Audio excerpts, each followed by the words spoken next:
so far is Max Verstappen. He's talking to Lawrence Barretto now. Hey Max, I know it's a difficult qualifying for you yesterday, but a long race and you've had so much success here. How are you feeling about things? Well, we'll try to do our best. Try to be at least fourth fastest team, I guess that's the target. In terms of the race out there, do you think you can take the fight to any teams while you're out there? I'll try to get a few cars ahead, but of course the top 3 teams are way too fast. Best of luck today. Joined now by Mercedes Deputy Team Principal Bradley Lord. Bradley, lovely to have you alongside us. Lovely to be standing in front of a nice Mercedes front row lockout as well, I imagine. Yeah, very nice. I mean, we've had a strong start to the season, and again, both cars on the front row, but also we know that we haven't usually emerged at the end of the first lap with both cars in the lead, so that's job number 1 today. Have you got a plan for that between the 2 drivers? You look really strong on race pace through pre-practice, but these first few meters are here. Is there going to be a bit of formation flying down to T1? Well, I think we've just got to keep working on the starts, keep making sure we get off the line cleanly. We've done some work since China to make that a bit easier for both drivers as well, help them do the burnouts they need to have the tyre temperature for a good start, not just the energy and the turbo in the right place. So I think we'll be looking to maximise the starts, and then after that there's not too much organising that you can do. In terms of the competition today, the other teams have been quite open in saying they don't think that they can match the performance of the Mercedes, but how do you feel in your camp? I don't think we're ever confident going in. We looked like we had a bit of an advantage on Friday practice, but it's hotter than it was on Friday, and likewise we know that track position is king here at Suzuka, so if others can get ahead, it's not going to be easy to get past and to get into clean air and to make use of that pace. So that's what we've got to focus on trying to do. We've seen some super exciting racing in the first 2 races, the sort of seesaw effect with the overtake mode as well, so hopefully we can get out in front of that, but if not, we'll have to make good use of it. You've got an incredibly strong pair of drivers here and a dominant car. We're only 3 rounds into the championship, but at what point do you have to start thinking about your strategy for when these 2 are battling each other for the world title? Oh, that's a long way off yet. I think we know this is only the 3rd race, but now after this one we've got a longer break than the summer break. Everyone's going to be developing. The picture could look very different in Miami, so we've just got to keep taking it race by race, keep putting performance on the car, keep fixing reliability problems, because we've been very close to falling out of some of those races with them as well, and then see where we stand when we get to the middle of the year. Bradley, thank you very much for joining us. Good luck to the team Thank today. Thank you very much. Right, from the front of the grid, should I say, to further back, Lawrence Barretto is with Ollie Behrman. Ollie, you'd been one of the stars of the weekend, I felt, heading into quali yesterday. It didn't go well for you. A, do you know what happened? And B, how are you feeling about the race? Yeah, it's been a good weekend. You know, qualifying was a big shame because we looked a bit stronger than that. Unfortunately, we had a small issue on the car. It was a very big rush between FP3 and quali because we saw a small issue on the gearbox side. We had to change that. And then, unfortunately, in the first run of quali, we had a small issue on the software, let's say. Everything is very complicated, and everyone was in a big rush, so it's a shame. But you know, these races so far have been so entertaining and so crazy. I've also started my first laps in Australia and China at the back, to be honest, after everything that happened. So I'm looking forward to today.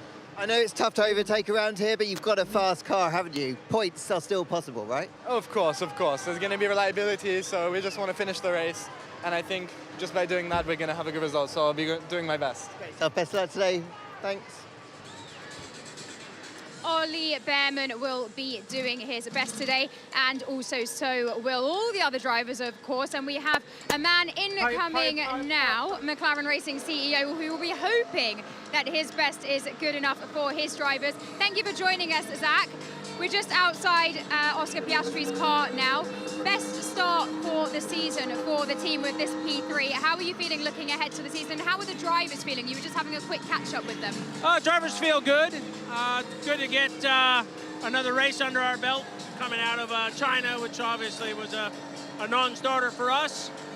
Lando's had some issues this weekend that the team's done a great job, and as has he, and Oscar's been very quick all weekend. I think the Mercedes are out of reach for all of us, but I think we could have a good fight with the Ferraris, and I think the other cars behind us aren't that far behind us. So you think that's who your race is with today? You've done a brilliant job to get the cars, back on track throughout free practice and overcome those issues to put the 2 drivers in the hunt. You think you're up against Ferrari today?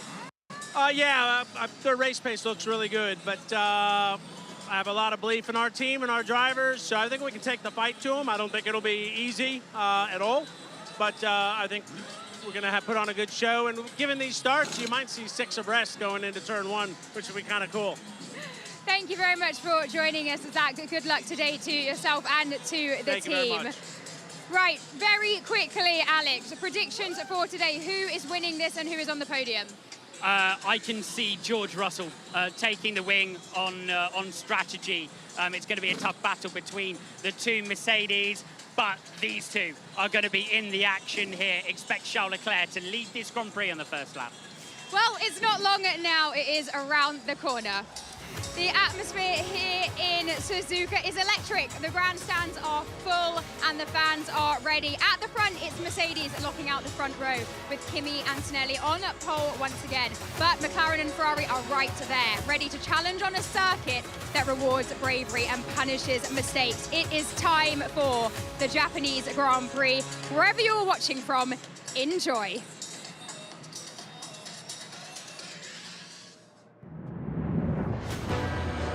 There's something about Suzuka. History on every magnificent corner. And the Japanese Grand Prix is go! This place adores the heroes who dare to race. Suzuka is that special. Collisions and controversy. Still they fight, corner after corner. The drought ended, a return to glory. Home heroes on the podium. A back-to-front masterclass. Fight for the win. Daring overtakes. One of the great moves. It's close on the exit. It's side by side. Massive impacts. I hope I'm not getting bored of this, because I'm definitely not. Oh, yes, baby! Oh. Fans that stand among the sport's most passionate and dedicated. One of the ultimate driving challenges. The Japanese Grand Prix is next.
Welcome to one of the finest venues for motor racing on the planet. Suzuka in Japan has witnessed some of the greatest moments in F1 history. The clashes between Prost and Senna, the Hill, Hakkinen and Schumacher championships, and 2005's all-action stunner when a Kimi won from 17th on the grid. In 2026, we've got a new Kimi leading the way. It's Antonelli, the driver at the front. He's on pole for the Japanese Grand Prix of 2026. This fabled racetrack is ready for the 40th edition of this race in the World Championship. 18 turns, but it's more than that. It's a flowing challenge for all that take the lights. On the soft, the medium, and the hard. It runs to 5.8 kilometers, 3.6 miles, and we'll have 53 laps before someone gets handed the largest trophy. Wherever you're watching us from, brilliant to have your company on Apple TV, on F1 TV, around the world. It is time to enjoy the spectacle of racing in Japan. We'll go from the back to the front. Aston Martin are there for Honda's home race. Stroll behind Fernando Alonso. who became a dad this week. Valtteri Bottas in 20th behind teammate Sergio Perez. And the shocker qualifying was Oliver Bearman, 5th in the World Championship, 18th on the grid. Alex Albon is 17th, 1 place ahead of him. Carlos Sainz in 16th next to Franco Colapinto. To the next row we go, which begins with Nico Hülkenberg. He'll start 8 meters ahead of Liam Lawson. Esteban Ocon is next to Max Verstappen. That's been spicy in the past. Verstappen, the big story of Q2. Previously, he was on pole for the last 4 races here. Arvid Lindblad, 18-year-old rookie, is in 10th position. Gabriel Bortoleto, P9. Then it's Isaac Hadjar. He is next to Pierre Gasly. Lewis Hamilton, a 4-time winner around here, starts in P6. The world champion Lando Norris is P5. Next to Charles Leclerc. Can he bolt from 4th? Oscar Piastri's been getting good practice starts from P3. And it's the Mercedes pair at the front, but for the 2nd Grand Prix in a row, it's Kimi Antonelli on pole. 19 years of age. If he stays there and finishes ahead of his teammate, he is the new World Championship leader. In the commentary box, I'm Alex Jakes, and I'm joined once again by former Renault Formula One driver, Jolyon Palmer. What do we have in store today then? 2 iterations of Grand Prix racing in 2026. And in both of them, a Ferrari has led at the start of the race. Charles Leclerc providing all the action at the start of the Australian Grand Prix. We had Lewis Hamilton getting involved in the mix as well in China. This time Leclerc's got a McLaren to pass as well as the 2 Mercedes if he's going to lead at the start. And all of the work, all of the qualifying antics that played out yesterday saw Kimi Antonelli take pole. But it will count for nothing if he cannot get off the line. He managed to just about do it in China to keep Russell at bay, if not the Ferraris. But this one is going to be more critical because overtaking is not easy. And I can tell you as well, the entire field, minus Valtteri Bottas, start on the same tyre. That is the medium tyre for a fairly routine one-stop race. Now, don't switch off because strategy doesn't need to come into play this year for us to have a decent, entertaining race. We've seen so many wheel-to-wheel battles and overtakes, but in terms of strategy, it's not going to be any difference, at least in terms of tyre choice, as the blankets come off and should reveal all of the cars on that yellow-walled medium tyre. So everyone going the same way, a defined strategy and a one-stop expected, but we have seen plenty of incidents on opening laps. We've seen lots of contact across the course of the 3 races, 2 Grand Prix and 1 sprint that we've run so far this year. The track temperature is 36 degrees, the air temperature is 18, and it's time to get the cars underway. A slightly delayed start here after a big accident in the support race. Saw a barrier repair, which means that we're 10 minutes past where we would be. Confirmation that all but Valtteri Bottas start on the medium tyre. Aston Martin have really been struggling with the vibrations of their power unit. Cadillac are pretty encouraged with their gap to the rest of the field. If you consider it's only their 3rd Grand Prix, this is a real test of a car's overall performance around the Suzuka International Racing Course. Bearman expects to go forward and challenge for the points. And Albon not happy behind the wheel when he was told he was knocked out yesterday. Sainz in 16th, hoping to do what he did before and run to the points. He was 9th in the last Grand Prix. At the very front, Kimi Antonelli versus George Russell, the young hotshot who became the 116th winner of a World Championship round last time out, and the heavy pre-season favourite, locked together once again at the front of the field. And we're already round to the hairpin at turn 11 with Antonelli, so it's been quite a pacey run through the first half of the lap on this formation lap. And he's got to think about punching the field. There's a massive gap behind Norris to Lewis Hamilton. That's a massive gap. Where is Lewis? There he is, coming into the picture now. Everyone desperate to find some tyre temperature on this formation lap. Remember, they've got to get their batteries to the right level for the start of the race. Now, that is not to be sitting there brimmed on the line, because then they're not going to be able to spool the turbos up by effectively recharging the last little bit of battery. So they want to get there with about 80% of battery. And it's difficult to do that. So there's going to be swings in margin either way. But they have to get the tyres fired up as well. So that is your knife edge of performance. Battery versus tyres. Russell didn't do it in the safety car window in China, and it cost him a potential shot at victory, or challenging his teammate at least. and they're all figuring it out all the time. And look at these two Mercedes roaring already now into the chicane, desperate to get to that right level. Can Piastri put into practice here what he's been working on through the weekend? First of all, he's going to get a race start on the board, so happy days there. Second of all, can he lead? Because he, like the Ferraris, has been flying off the grid. And the Ferraris and the McLarens know that their only chance to take victory is to swat away at the Mercedes, to get them into dirty air, to force them to parts of the racetrack they wouldn't normally be in.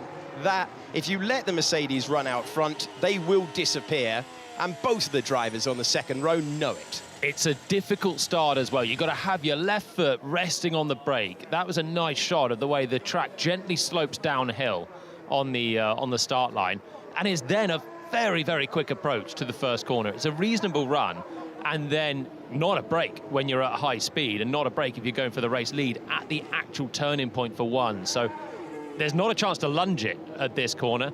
It's not like Leclerc's flary start in Melbourne where he dived down the inside on the brakes. He has to do it in pure traction off the line.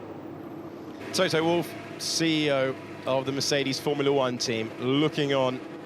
Deputy team principal alongside him. Aston Martin heading to the back. We've got no cars in the pit lane for the first time all year. We're going to have a full 22 on the grid. That one's not been true for a decade in Formula One, but it's true today. Track temperature is at 36 degrees. Air temperature is at 18. Cars in formation. Antonelli next to Russell at the front of the field. We await the green flag at the back. Then the pause to allow the revs to rise. Let's go, guys. And it will be time to count on the lights. The Japanese Grand Prix is underway. Watch Piastri, race leader Piastri, past one Mercedes, past two Mercedes, third to the lead, and he's brought Charles Leclerc to second place. Both the Mercedes crawled off the line, Lando Norris to third. Game on in Japan. It's Piastri, Leclerc and Norris. And Antonelli, the pole sitter, has tumbled down even further than that. Hamilton's come past him as well. I love how punchy both the McLarens and the Ferraris feel about it. We mentioned Oscar's been flying off the line, and the initial launch, the drop of the clutch, it was all there for him. Through he goes. Piastri, Leclerc, Norris, Russell down 2, Hamilton up 1, Kimi Antonelli from pole position to sixth position. Okay, Mercedes, we know you can overtake a car. We know you can overtake a couple of cars, but can you overtake 5 if you're Kimi Antonelli on a circuit where it is not classically that easy to overtake? Can the McLarens work together in first and third? Brilliant start from Lando Norris. He had to work hard at that around the outside of George Russell at turn 2. As Verstappen's going to get passed by Ocon, is he? Ocon with a lot of momentum, no way by. Poor starts for the Audis as well. Bortoleto down 4 places, Hulkenberg down 6. So the active aero opens as they head down towards 130R, and this is your biggest overtaking opportunity coming up. Flat out through here, the car's starting to just harvest energy at the braking zone, and Russell now starting to menace the rear end of Norris. Antonelli starting to get pretty racy behind Hamilton. And big switch from Russell coming out of the final corner. Traction is so difficult there, and you're going to need it to make an overtake into one. Okay, big speed, huge speed, and not a contest. Antonelli past Hamilton, he recovers a place. He's up to P5. Okay, so easy peasy past 1 for Antonelli, a battery game, and he had more of it than Lewis out of the final corner. So that's 1 back. Norris was really close to the back of Leclerc as well. So the Ferrari power units are not competitive compared to the Mercedes power units. The Ferraris are really quick through the corners. They are not quick on the straights. And that's what we saw with Hamilton. And it's what we saw in China as well, with the Mercedes just cruising past when they had the battery deployment in place. But the McLarens have the Mercedes power unit that is effective in the back of their car. They don't have chassis performance as much. They don't quite have the optimization even of the power units, but they have the fundamental grunt. So Antonelli now looking quite racy behind Russell as well. Can they cruise past Norris as easily as they cruise past Hamilton? You've got Isaac Hadjar directly ahead of Max Verstappen. Verstappen, who was fighting Esteban Ocon, gets past Isaac Hadjar. That's not a contest either. He's up to 9th position. Okay, so Hadjar having a little look at the back end of Verstappen through the spoon curve. So Max just waiting, harvesting, as Isaac was then looking to make the most of it. Ocon now on the prowl. We go to 130R. the two French drivers taking the sensible route to not go side by side through one of the fastest corners on the racetrack. And Hadjar coming back against his teammates. Why is he deciding to tuck back in? He hangs on to ninth. Yeah, so that is just a function of Verstappen using energy to pass Hadjar. Hadjar then having a bit to come back, but he's used it, is not efficient, he's not made it through, so boom, Ocon comes past. Also making a place, George Russell up to third. So that is Mercedes power against Mercedes power, and Russell gets through past the McLaren man. It's Oscar Piastri who leads by 1.7 seconds. Okay, so 2 laps, 2 passes for the two Mercedes, and look how close Antonelli is as well. Remember, you can follow a little bit more closely through the corners this year.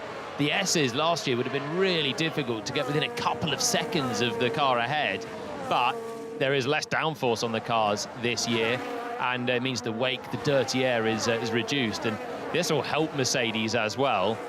And this will be a chance for them to really flex their muscles. I mean, if they can waltz past their nearest rivals in a few laps here, then they have got some advantage. Well, we're going to see them tested after another tough start off the line. Fastest lap belongs to Kimi Antonelli, but crucially, he dropped down to 6th position. He's gained 1 place on Lewis Hamilton. And the driver who's 4 points back in the World Championship sees George Russell with track position.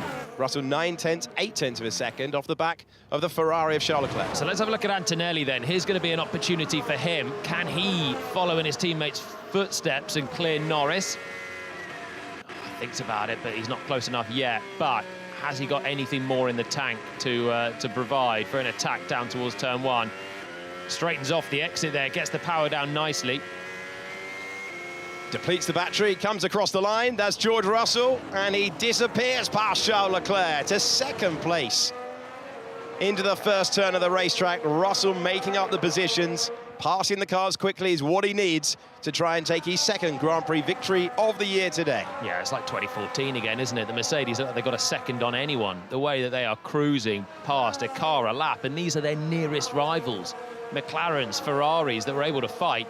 They can't muck around, Russell and Antonelli, because they are racing each other. So it's like they're clearing back markers at this stage, but it's just front-running positions. But they have to do it efficiently, because every time Russell doesn't make a move, there's the risk that Antonelli will make the move and he'll get on to his gearbox and put pressure for what will be a more critical pass if one Mercedes can pass another. Antonelli a little bit wide through the apex of turn 11 there, and Norris will live to fight for another corner at least.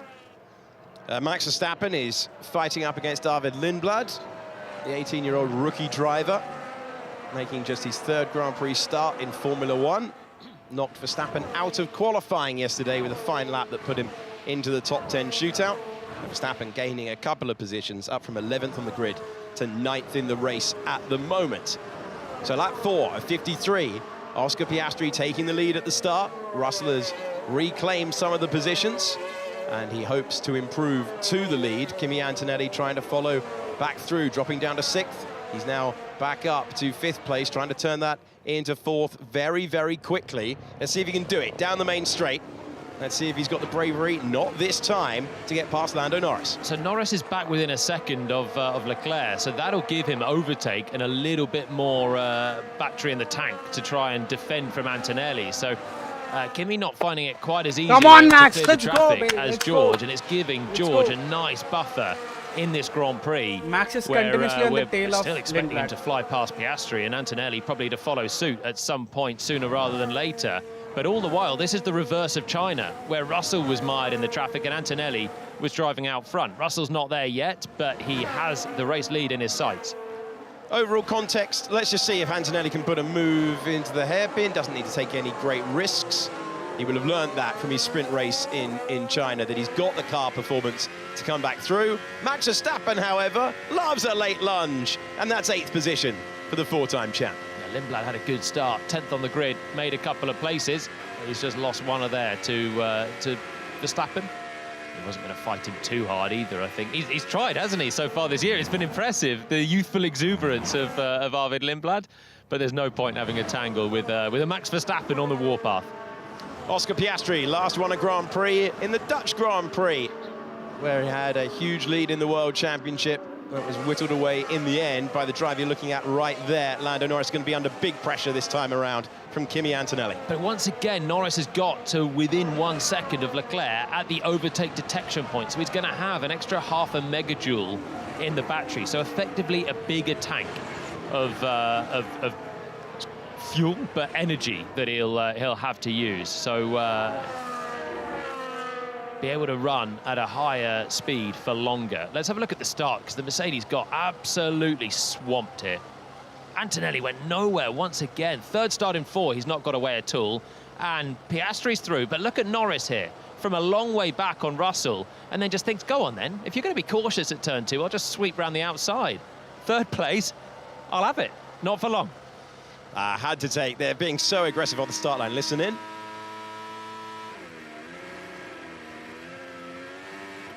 Oh, it's awful. It's awful.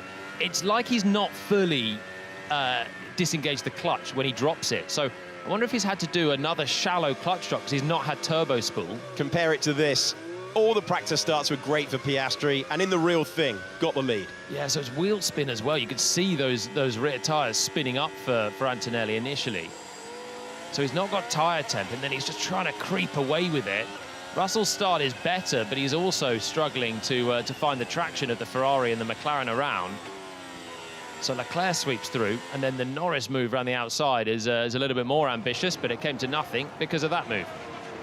Out front, there is 0.8 of a second between the top two in the Grand Prix. Oscar Piastri checks the left-hand mirror, and it is full of George Russell, who is chasing his second Grand Prix win of the season today. Antonelli in the traffic. The championship pendulum, you get the feeling when it's going to be a 2-horse race, it's going to swing back and forth, but it swung the way of George Russell for the time being in the points battle. Further back in the points, Esteban Ocon has got past Arvid Lindblad. He's up to P9.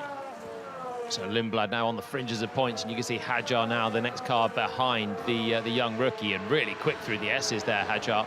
Gaining. It's going to be difficult for him to make an overtake until he gets a lot further around the lap to maybe Max Verstappen's corner, which is where Piastri and Russell, the race leaders, are heading in here, the left-hand hairpin. And this is hurting Antonelli a lot. Norris is looking quicker than Leclerc. So as you see the trio for third place, Leclerc sliding slightly coming out of the hairpin. He's backing into Norris, only by half a second slower than Russell on the last lap, 1/10 slower than this man, the race leader. But it's just meaning that Norris can stay within that 1 second and not have the extra power to try and come through. Unlike Russell here, who's got it. Let's see if he can make a move. Active aero open for Piastri. Russell getting closer, 0.6 of a second. Charles Leclerc 0.7 ahead of Lando Norris. This the battle for the lead, though. Neither one of these drivers has won the Japanese Grand Prix before. It's a historic race. This is the 40th running of it in the World Championship. Some incredible Formula One moments through the years on this tarmac. And again, Piastri seeing where Russell is. Russell biding his time, getting closer. No need to shape for the move, though, and deplete any of that power.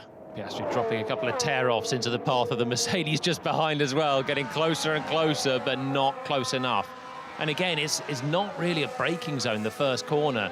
It's a deceleration zone for turn 2. So it's not an area where you can fire in a lunge if you're George Russell. He's going to have to do it on straight line performance, and the McLaren has the same power unit in the back of the car. So the Mercedes power unit in the McLaren, but Russell has the advantage of a little bit more deployment at his fingertips as he sits within a second. Then you've got Leclerc now on the last lap, a personal best for Charles Leclerc, 1/10 quicker than Oscar Piastri. So managing to just stabilise in that car. Norris sitting with, and then you've got Kimi Antonelli in the second battle. Lewis Hamilton not miles away from them either, just over a second away from Kimi. So story of the season so far for Oscar Piastri. This is his first Grand Prix start of the year. Crashed on the reconnaissance lap at his home race in Melbourne, and a hardware issue with the battery caused him not to start the last Grand Prix. He's leading this one, But George Russell trying to change that. Russell to the inside of the chicane. And George Russell undoes the damage at the start and takes the lead. Has he got any battery left, though? Because Piastri's harvesting was extreme there. I think he was waiting for a chance to sweep straight back through. Is it going to be pass and repass again? You bet it is. Oscar Piastri finding the Grand Prix this year and fighting for it. He retakes the lead.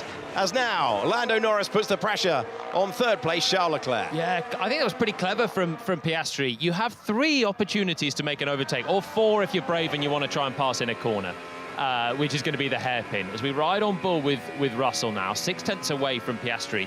If you don't overtake at the last opportunity, which is into turn 1, it's then difficult to sweep through anywhere here. You have to hark back many a year to see a dry weather overtake through the S's. But if you don't overtake into turn 1, you always run the risk of being repassed, as Piastri did. The way that Russell started to catch him through 130i, you could see Piastri was just harvesting energy. He was downshifting on the exit. Look, here we go. The light blinks. He's harvesting already now. We close. Downshift for Russell. It's another one for Piastri, and he doesn't even fight that down the inside because he knows, come through, I will absolutely repass you down the next straight. And it's not even a fight as Oscar just waves straight through. It might be the first time that he started a race, but the tactics were played to perfection. Student of the game, isn't he? Well, he's watched 2 full Grand Prix. That's the thing. That's the thing. He's been able to watch it. That's all he was doing in the first 2 rounds. We jump cut to this. Kimi Antonelli all over the curb. We're on board with him left-hand side. Trackside pictures of the battle for third. He's going to have a shot here, wafting to the middle of the road. They might both have a shot at the back of Charles Leclerc. Norris looking racy. Antonelli's quite far back. It's not going to do from here into a corner that you're barely having to get out of the throttle for. So once again, Charles Leclerc, the cork in the bottle here, that is just actually allowing Norris a better chance to defend from Antonelli. So Antonelli not miles away from his teammates, still 3 seconds, Max. and still quicker Max on the last lap because Russell is out there fighting with Piastri. If he can clear these 2, he can probably go and catch quite quickly the lead battle, but he's just getting frustrated behind Norris, who's obviously wanting to clear Leclerc, but in staying 4th, he's having his best shot to try and defend from Antonelli, who's closer here out of Degna 2. Lap 10 of 53, the top 4 are separated by 4 seconds. Kimi Antonelli's trying to join that top 4 at the moment. George Russell, 0.8 of a second away, trying to stay within the 1 second window to get overtake mode. Single detection, and you get it for the whole lap. Isaac Hadjar is the driver we're on board with on the left-hand side, trying to improve to the points.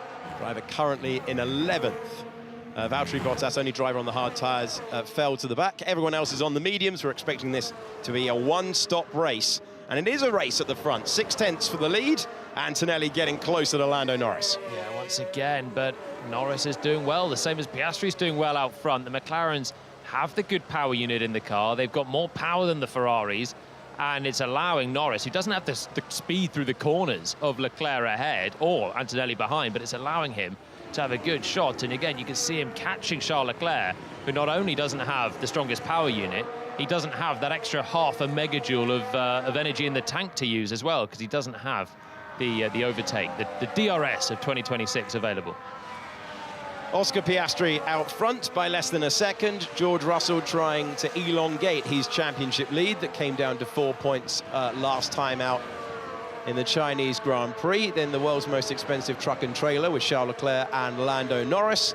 And then we get to Kimi Antonelli, who, to be honest, of all the drivers in the top 5 across the course of the weekend, has looked the one with the best performance behind the wheel, but he's not got the track position. And track position around Suzuka is absolutely everything. Yeah, he's been almost perfect through the weekend, consistently quick, put Russell under pressure. Russell made setup changes before qualifying to try and get to terms with his young teammate, and actually wasn't happy with that. We heard a lot of that play out on the radio as he was fighting oversteer. Now remember, that's not changed into this race with Parc Fermé rules, so Russell's still driving a suboptimal Mercedes, but he's got track position. Antonelli's closer here on Norris. This will be a great chance. So is this the moment for Kimi Antonelli? He has the inside line into the chicane. Can Lando Norris do what his teammate did and pass him back into turn number 1. Pass and repass has been such an element, but it looks like Antonelli is clear for the moment. Look at the top 5, look at the top 6 all on the same straight on lap 12 of 53. Yeah, I think the white flag flying in the end for Lando that time around. Hadjar right on the tail of Lindblad. And yeah, Norris just sitting in that dirty air for such a long time. A little bit of graining for Piastri. Remember, he's out in clear air. So the circuit's been resurfaced for 2/3 of it around this lap as Hadjar shapes and doesn't pass Lindblad. It's been resurfaced, and that has helped the graining significantly. But if you're going to attack the corner entries, which is basically how you have to drive now, because you can't just wait and be patient for the exits, because there's not an efficient way to use your battery. So you attack the entries, particularly at Degner, particularly at Spoon, but you then want to avoid going on throttle between those two apexes to conserve your energy for the straights and have better use of your throttle allocation around the lap, basically. You then attack those entries, you start to damage the tyres. So even with the resurfaced tarmac, I mean, look at that, beautiful, beautiful smooth asphalt for the teams. But even Piastri there saying there's a little bit of graining coming, and he's got clear air. He's having to hustle, though, because he's got to hustle because of Russell. Oh, if you'd seen the look he gave me in the commentary box before he delivered that. I said the word hustle, and I thought this has got to come now. It's getting spicy between Lindblad and Hadjar in the left-hand side of your picture. It looks like we could have a change of lead again in a few moments' time. That's a great exit out of the 18th and final corner for Oscar Piastri, who is fighting brilliantly against a Mercedes machine that has just been superlative in the new rule set. What happened to the McLaren? First McLaren laps that they've led around this storied racetrack since 2011, when Jenson Button was the winner that day. Yeah, well, thankfully, Piastri's made a race start, because he has made a race of this Grand Prix as well. 13 laps, and Russell fell to 4th. Blasted past Norris, blasted past Leclerc, but the final move is not as straightforward as, yeah, Russell's still in his wheel tracks, just trying to figure out a way through. He's got a little bit of time to be patient, but Antonelli will soon clear Leclerc. Leclerc, remember, doesn't have the overtake advantage to attack or defend the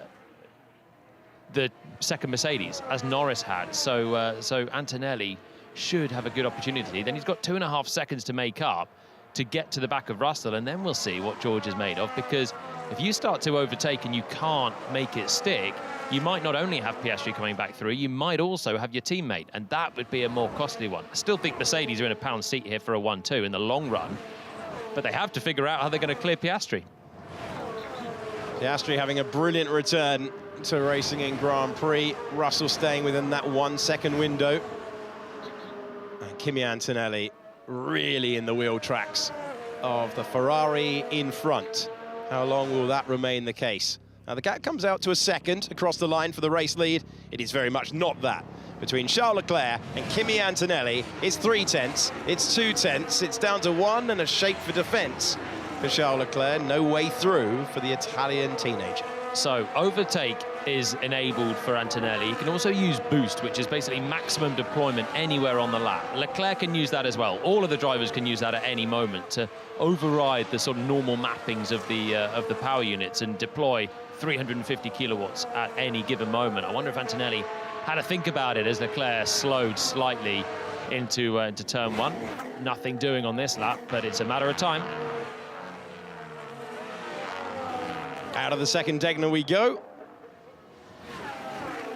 And the sound of V6 turbocharged engine with the 50-50 split between the internal combustion engine and electrical power, the recharge for this season.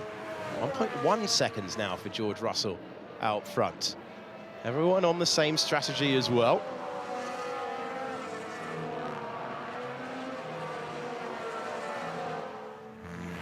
Continue over the curbs. Let's see whether there's a chance for Kimi Antonelli now, the 19-year-old at his best day in his young career back in China. He's trying to go back-to-back for Grand Prix victories, and that isn't impossible, but he needs to make the move on the Ferrari fast if that is going to happen today. Lumping on the curbs through the final chicane. Looked like Leclerc was really sitting on the rear axle as he was trying to get optimum traction. Here we go. The energy kicks in. Leclerc starts to harvest. Antonelli's not quite close enough into the first corner. So it's there, it's tantalising for him to clear Charles Leclerc, get himself back into the top 3, and then go about chasing the 2 for the race lead. If we hold track position, I think we can hang on to this. Copy, Oscar, understood. Okay. Oscar Piastri saying the equivalent of get forward, we can win it here. If I'd been in all the other races, it would have been a different story. What Mercedes dominance. I love the ambition. So he's leading the race. With every lap that he's now sitting here, 1 second clear of Russell, he's thinking, well, maybe I can keep him back forever in this Grand Prix. There's going to be a second Mercedes company coming up quite soon. But you do gain that confidence. The first lap, Russell started catching, made the pass. But now, sitting there, dropping back slightly, he may be chewing through his front tyres with a bit of graining in the dirty air as well. Piastri's thinking, okay, if we can maintain track position, we can hold it. What he's meaning is pit stops are coming up. Do not get undercut by Mercedes. That is what Piastri is telling his McLaren team. So they have to be preemptive here, put on the new tyres first and hold on, because if Russell gets 1 lap of undercut, he'll be through. Arvid Lindblad, hold on, let's do the Kimi move first.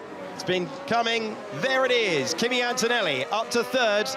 2 Mercedes now in the fight for Grand Prix victory. Oh, he nearly dropped it. My word. That's going to give Charles Leclerc a chance immediately. Trying to get the power down, trying to use all the 1,000 horsepower out of the 18th and final corner, and he's reopened the door. Costly, big snap. Hajar's going to have another go at Lindblad on your left-hand side. They're fighting very, very hard. And it was down there that Lindblad had a big chop. Oscar, thoughts on going this early to be sure to defend against Russell? Lap 15. Exiting the tyres, getting onto the end, then 1 off. So it's 22 seconds for a pit stop in clear air. Now, of course, the safety car chance reduces that massively, and if you could pit under safety car, any one of these guys in the top 6 could lead the race if they are the beneficiary of that. It saves you 12 seconds. But Piastri's saying, well, the team saying on the radio, you call the shots then, mate. You're saying, let's not get undercut. How early do you fancy going to take that risk? It's really difficult, this one, to balance out. And these hard tyres, we think, will last the duration.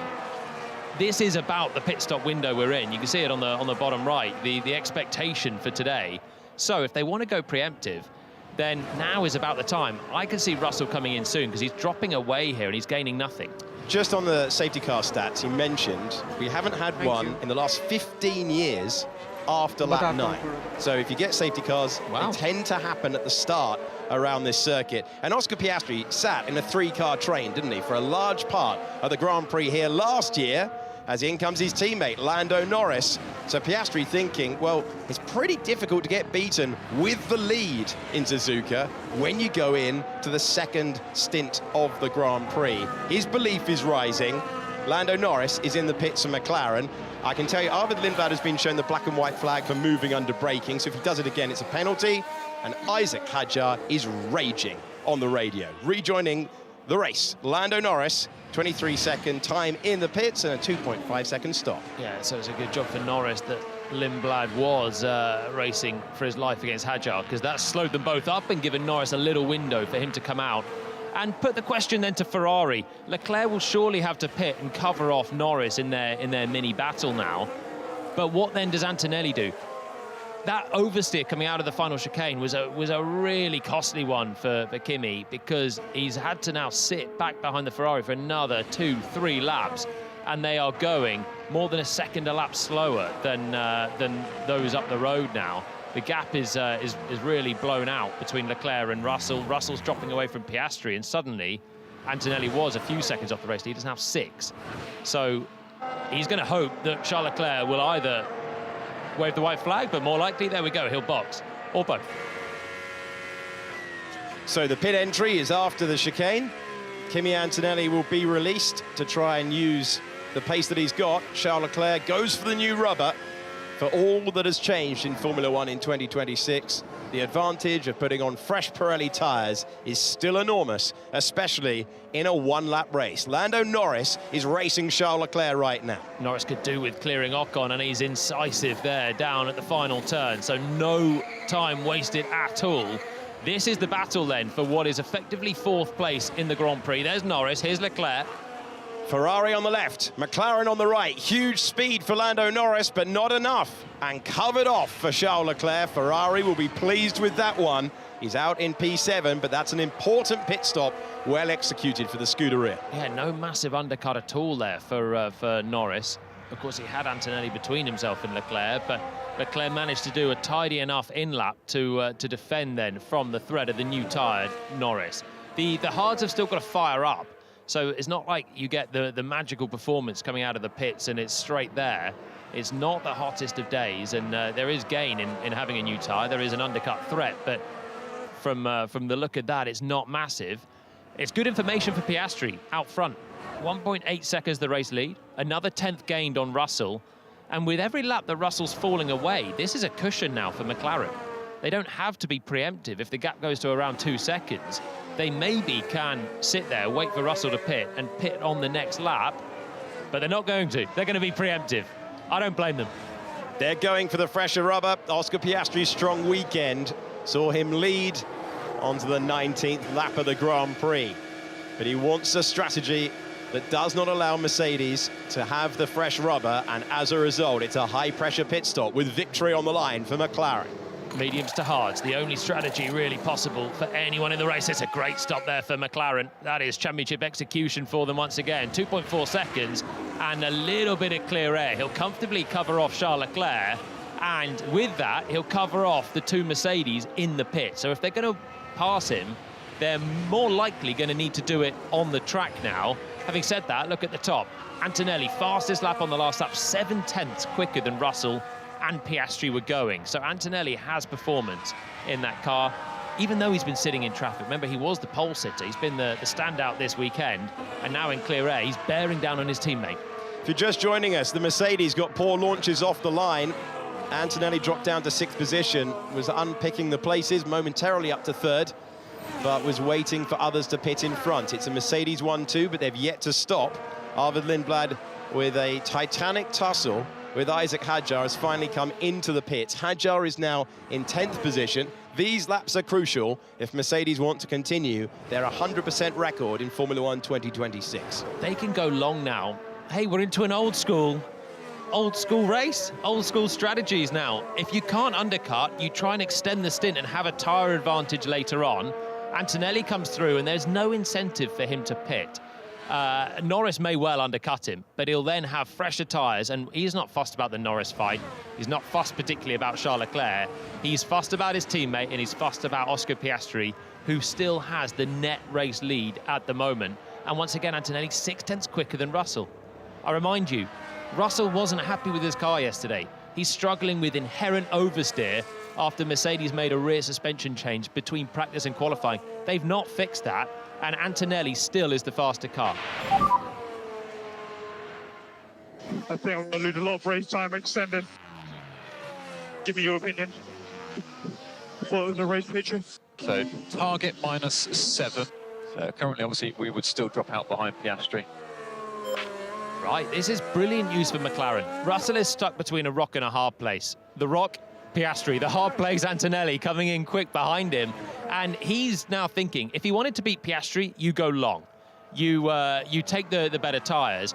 But he is seeing his teammate get bigger and bigger, looming in the mirrors. He's thinking, OK, I'm probably going to have to pit and cover him off. That will give him not a massive tyre offset, an advantage to go and chase this guy, who is still your net race leader, as confirmed there by Marcus Dudley on the radio.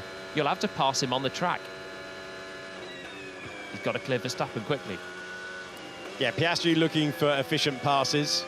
Verstappen in his own race having a tough time with a Red Bull that just fundamentally lacks everything you need to contend at the front. And it's been a really tough start to the campaign for Red Bull. Piastri trying to walk his way by, but no easy way through. And the longer this takes, the better opportunity it gives Mercedes. Well, the problem is Verstappen was so slow through 130R that Piastri had to lift off and lost his momentum advantage.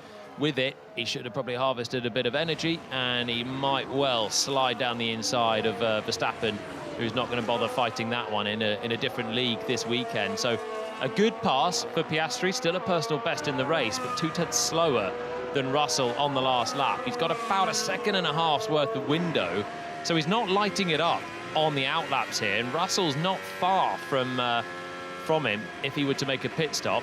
But now Piastri has to use the freshness of that new tyre and go and chase Gasly for another pass, and then it'll be a little bit of an easier run. Yeah, it's a big gap after Pierre Gasly, as you can see, left-hand side of your picture. You need 22.5 seconds for your maximum fastest stop in this Grand Prix distance, and at the moment Piastri is 20 seconds away from the race lead. Already he'll have 3 laps older tyres if Russell was to pit on this lap. But again, I don't see the incentive in George pitting right now. Hey, what do I know? In he's going to come. But this is, I think, to cover off Kimi at this stage. Tell us why you wouldn't have done this. Because he's going to come out behind Oscar, and he's not going to have a massive tyre advantage. 3 laps on a hard, it's neither here nor there. So he's got a little bit of margin. Maybe it's to cover off, must be to cover off Leclerc here for Russell. So they must see Leclerc as the big threat. Norris has done the fastest lap, and Leclerc was a little bit quicker than Russell, if not quicker than Antonelli. Let's see how it goes. Really needs a clean stop, really gets a clean stop for George Russell. 3 seconds across the line, and the net race lead for Oscar Piastri. Not just a contender, but crucially ahead of 1 Mercedes. What can Antonelli now do with clear air, with his teammate nowhere near? We've got a yellow flag out, that could change the race. It is a big crash for Ollie Behrman. It will change the race. Behrman off the road and into the barriers. Good so pit that'll be a safety opportunity car, for Max. and that'll be a gift for Kimi Antonelli, who stayed out. So even more a reason Russell should have stayed out. Safety car, and George will lose out from pitting just before Behrman has stuffed it into the barriers at the entrance to Spoon. Really strange place that he's found the wall. It's just around that camera angle. We're going to see it on our right-hand side here. Kimi Antonelli getting the benefit of stopping behind the safety car, a long way into the barrier there. I'd imagine it has to be another car involved to go that far. Antonelli will come in, he'll get a cheaper pit stop, and it will give him the advantage as he makes his way back or reduce speed behind the safety car, even when you're not lined up physically behind him. Unbelievable. He knows it, he knows it. That's not the... well, there's an element of luck here. Safety car can come at any moment, and it's come the exact moment that George pits. But he knows all of that work at the start, all of the passing that he did earlier on is gone to waste. Hamilton will gain as well. Hamilton hasn't pitted and should come out somewhere near Russell, I'd have thought, with this safety car loss. Gasly has yet to stop as well. Verstappen hadn't come in, neither had Lawson and Bortoletto, all running in the points. So in comes Kimi Antonelli, who dropped down to 6th position on the opening lap. But he is going to be delighted with that timing, because Antonelli peels back, and Antonelli takes P1, having made his stop. Lewis Hamilton will be out behind Oscar Piastri, and it's very tight between Hamilton and Russell, but Russell making sure he got to the safety car line. It's the white line across the track that delineates who is ahead. Antonelli leads on track, and Oscar Piastri's magnificent first stint has come to nothing due to the timing, and that's not nice to see. Ollie Behrman is in a lot having of to pain. take a moment His ankle and seems just sit to have down behind the hurted barriers. so bad. It's a very, very committed corner. The medical team have been shit. deployed there, Damn, and dude. they're assessing what's going on with the young British driver. Full safety car is out. Kimi Antonelli, the timing of that crucial. He's got the lead over Piastri and Russell. Yeah, Behrman out and limping. He's a tall driver, so I wonder if that's a knee bang on the bulkhead. Then his knees will be sitting, almost rubbing the top of the chassis. Let's have a look at the crash. Okay, Oliver Behrman, 5th in the World Championship going into this one. Behrman avoiding action around the Alpine, heavily into the barrier. And the British driver finds the wall on a hugely quick part of the racetrack. Colapinto, the driver in front. Yeah, so Colapinto slowing and then moving to the middle of the road quite late on, surprising Behrman, who came with a huge closing speed. It's the nature of the regs. You've got a car harvesting, you've got a car deploying, and you get these massive differences in speed. It's not like we've seen at, I mean, any time in Formula One. Looking at the data even in qualifying, you've got cars going at full tilt with different deployment strategies and huge differences in straight line speed, even in qualifying, let alone when they're trying to race each other. And then when you have a car going slower and moving around a little bit in the road, as Colapinto did there, it becomes very, very difficult. Look, these last 2 races. George, see what you can do from here. Yeah, super lucky. I don't quite understand the logic of Mercedes choosing to pit. I know they are unlucky with the timing of the safety car, no doubt about it.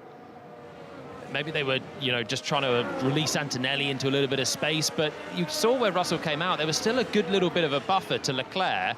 He stayed track position ahead of Verstappen, but Verstappen's no issue. We saw Piastri flying past Max as well.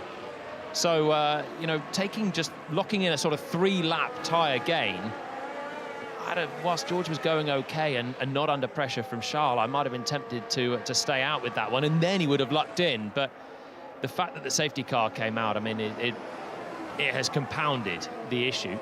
It wouldn't have been a disaster for Russell without it. It just might not have been the optimised route for his race. Dr. Ian Roberts has collected Oliver Bearman, and the British driver who started this race from 18th on the grid, avoiding action onto the grass and hitting the tyre barrier. On lap 24 of 53, Kimi Antonelli, having stopped behind the safety car, only losing 10.5 seconds compared to the green flag lost time of 22.5. That's what it would do currently to the Drivers' Championship. Kimi Antonelli, if he wins today, is the youngest ever leader of a World Championship race. There's a long time to clear things up here. The track is going to have to be swept as well. They're continuing to circulate behind the safety car. It's going to be a while to let Valtteri Bottas through.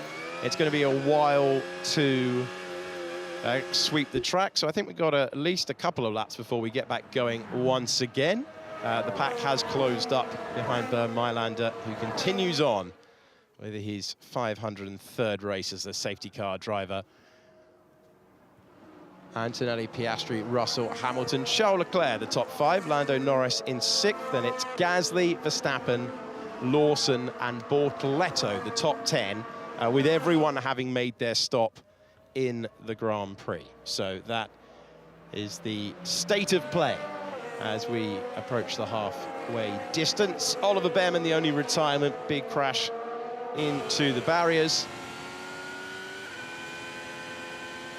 And the timing of when you were able to stop, absolutely crucial. Gasly with that advantage over Verstappen on track. That was the case anyway. There's about 4 seconds between them.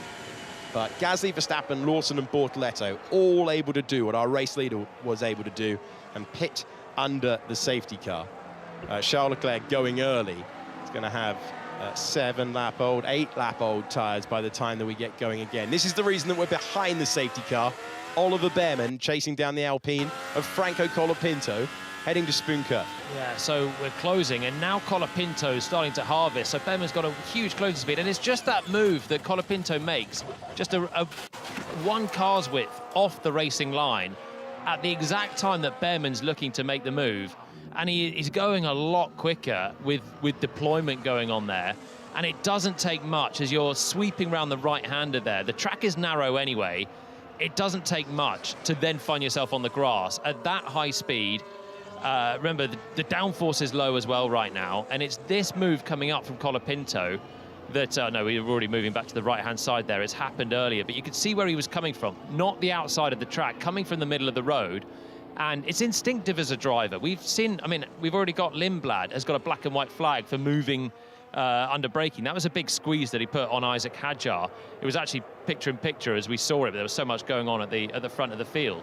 Lindblad put a big squeeze on, but with closing speeds, it becomes, your instincts become that little bit more risky. So Colapinto just thinking, oh, let's try and put a bit of pressure on Behrman coming through, but Behrman just didn't have time to react to that. And it's a difficult, it's a tough circuit. It's a difficult part of the circuit as well, coming into Spoon. Narrow track, really high speeds, moving right for a left-hand corner. And as soon as he found himself on the grass, there was only one way that was heading. Let's have a look from Colapinto's angle. Try and bring that to you now. So this is Franco Colapinto. He was the lead driver. Oliver Behrman is behind us. Let's listen in if we can. Right, so he's harvesting and downshifting already. And there, it's just there where he moves actually quite a long way to the middle of the road. But he's going so much slower. He's plucked a downshift early on that straight. And, you know, it gives you an idea of the deceleration he's had, which is why Behrman's come from so far back and been upon him. And when he's upon the Alpine then moves to the middle of the road. And again, there's an element of instinct. But with these speed differentials that we've got, that instinct has big consequences. And I feel sorry for Behrman. Not only is he's battered and bruised in the wall, but you just can't see that coming. And you can't not try and overtake there. What's the alternative? He backs off and we all play safety car rules into Spoon Curve. It's not Formula One racing to do that. The instinct and what you should do is try and overtake a car that's going slowly. The one thing I'd underline is the one thing the drivers have all said, no matter if it's Fernando Alonso or Arvid Lindblad, the most experienced driver or the only rookie we've got in the field this year. There's no template for this, Jody. You don't have the muscle memory of this type of racing at any stage of their careers. This is a totally different regulation set. I think that's a level of mitigation for Colapinto here.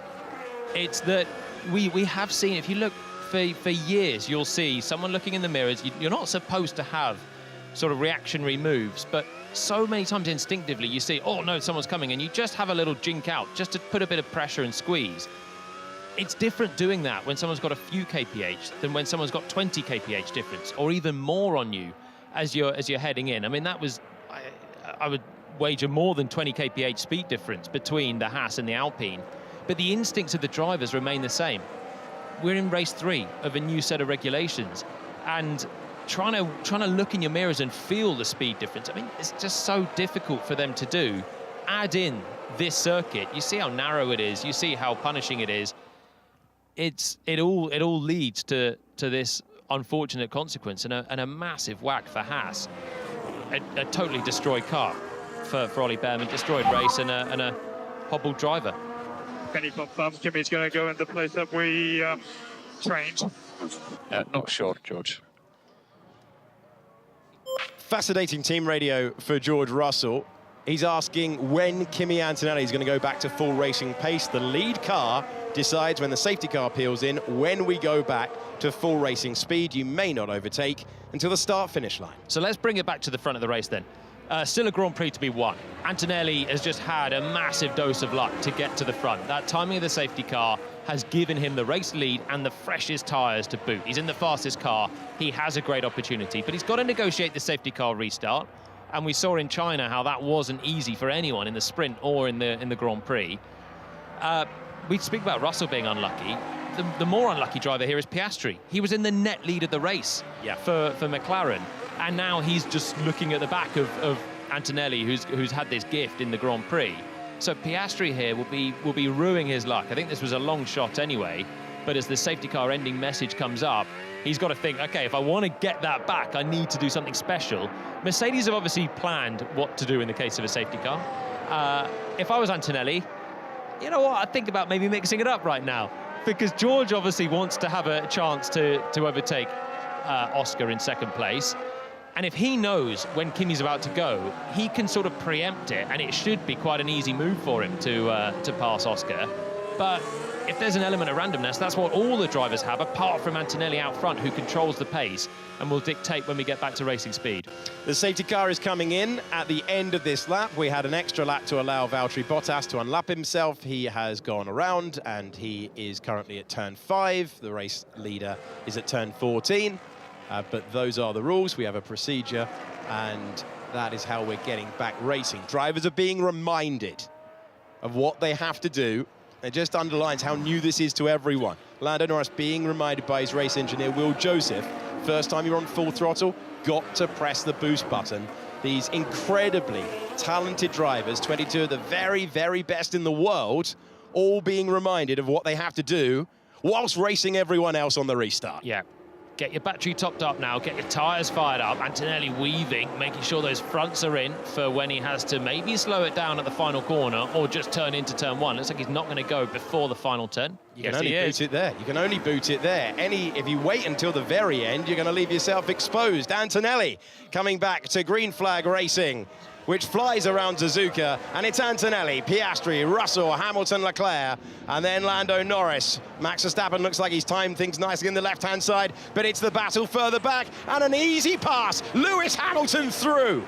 Lewis Hamilton to third position, and on a restart again, it's gone wrong for Russell. Yeah, Hamilton had the best of the restarts there. Remember, he's on a fresh set of hard tyres as well, so like Antonelli, benefited from pitting under the safety car, so he's on the fresher tyres and really judged that final chicane to perfection. Gasly having to deal with Verstappen through the S's, and that'll become more of a problem as we head towards the hairpin halfway around the lap. The Japanese Grand Prix has turned on its head. On lap 1, Antonelli found himself in 6th position with Russell with a good chance to elongate his championship lead. On the restart lap of lap 28, we find ourselves with Antonelli with a big advantage. It's 3 seconds over his teammate, with a couple of cars in between as well.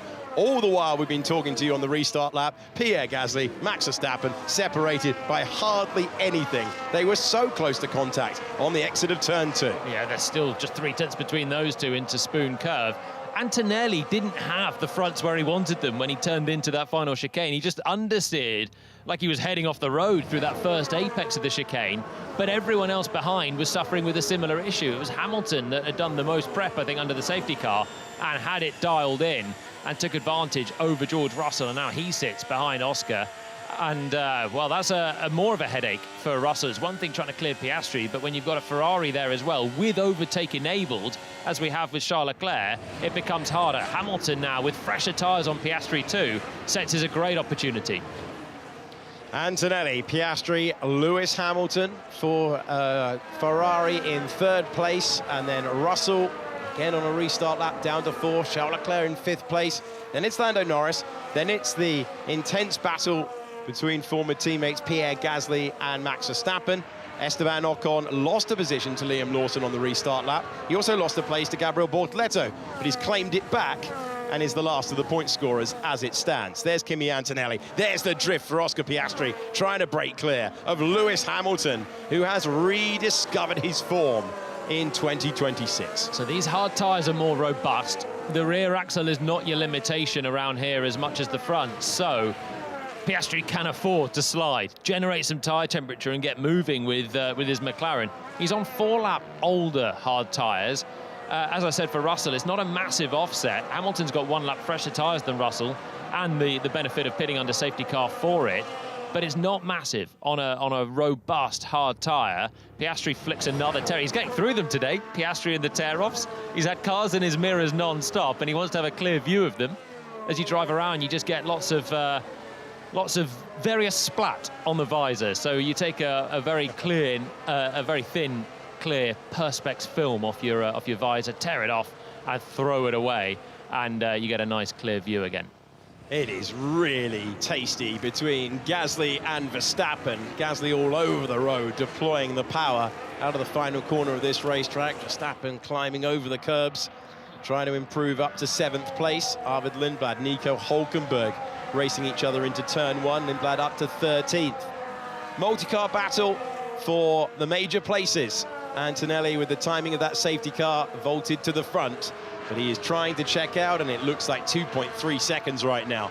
Meanwhile, Oscar Piastri looking for his first finish of his Grand Prix season, trying to keep Hamilton at bay, and Russell trying to recover, trying to discover the rhythm and minimize the damage in the points battle. Yeah, Piastri's really working hard through the exit of Degner 2. It's a crucial corner because it is the final one before you come up to everything that's an overtaking opportunity, and keeping Hamilton out of arm's reach coming into the hairpin, and then you get these longer full throttle sections. So we ride on board with George Russell, the 2 cars in front that he has to clear to at least maximise his point score, and minimise the damage that Antonelli currently looks like he's going to take on him. And the championship lead with it for Antonelli. And there we go. I did think Piastri was over track limits on the exit of Degner 2. And that is what Hamilton is seeing as well from the perfect vantage point just behind.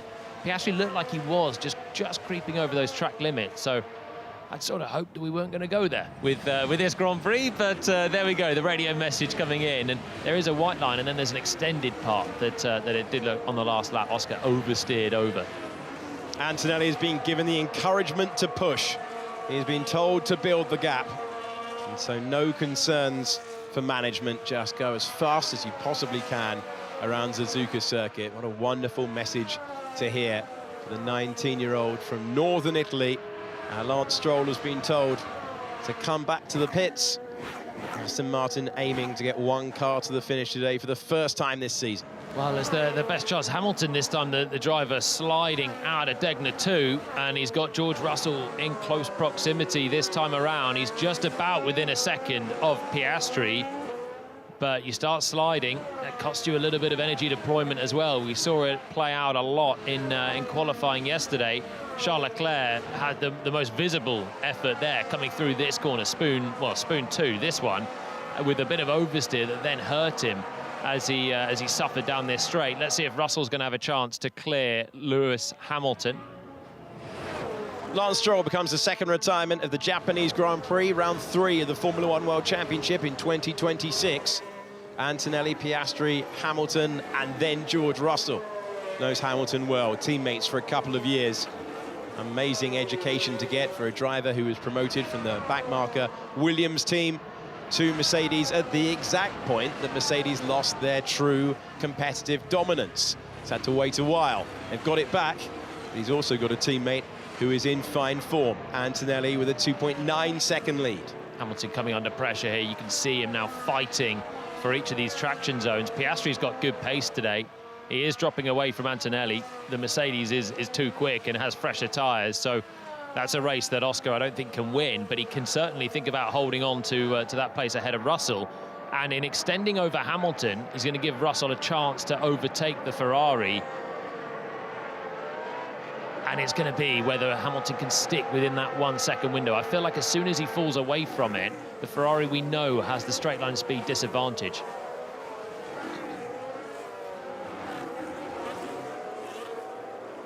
So it's lap 32 of 53, and we find ourselves with Isaac Hadjar fighting Gabriel Bortoleto. That's been going on for a while. It feels like Hadjar's been fighting someone at every stage of the Grand Prix so far. Message from Haas, directly from the team. Behrman had a 50G impact. He's gone for an X-ray at the medical centre. He's got no fractures. Happy to report to you after that high impact into the wall. Yeah, great news. That is a really high-speed part of this circuit, and that's a 50G. It's whopping. That is whopping. You'd feel that in the morning, and he certainly felt that at the time as well. He's got a month off now to recover. Not a back-to-back race, which I think he'll be thankful for. Race settling into a rhythm. And there is the gap that Kimi Antonelli has pulled out since the restart. Piastri 3.5 seconds back.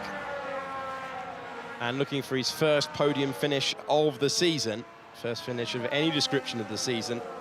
He's able to get there. It'd be the 27th in his Formula 1 career. There's a replay of Nico Hülkenberg. Hülkenberg getting past Lindblad. Those two were racing on the restart.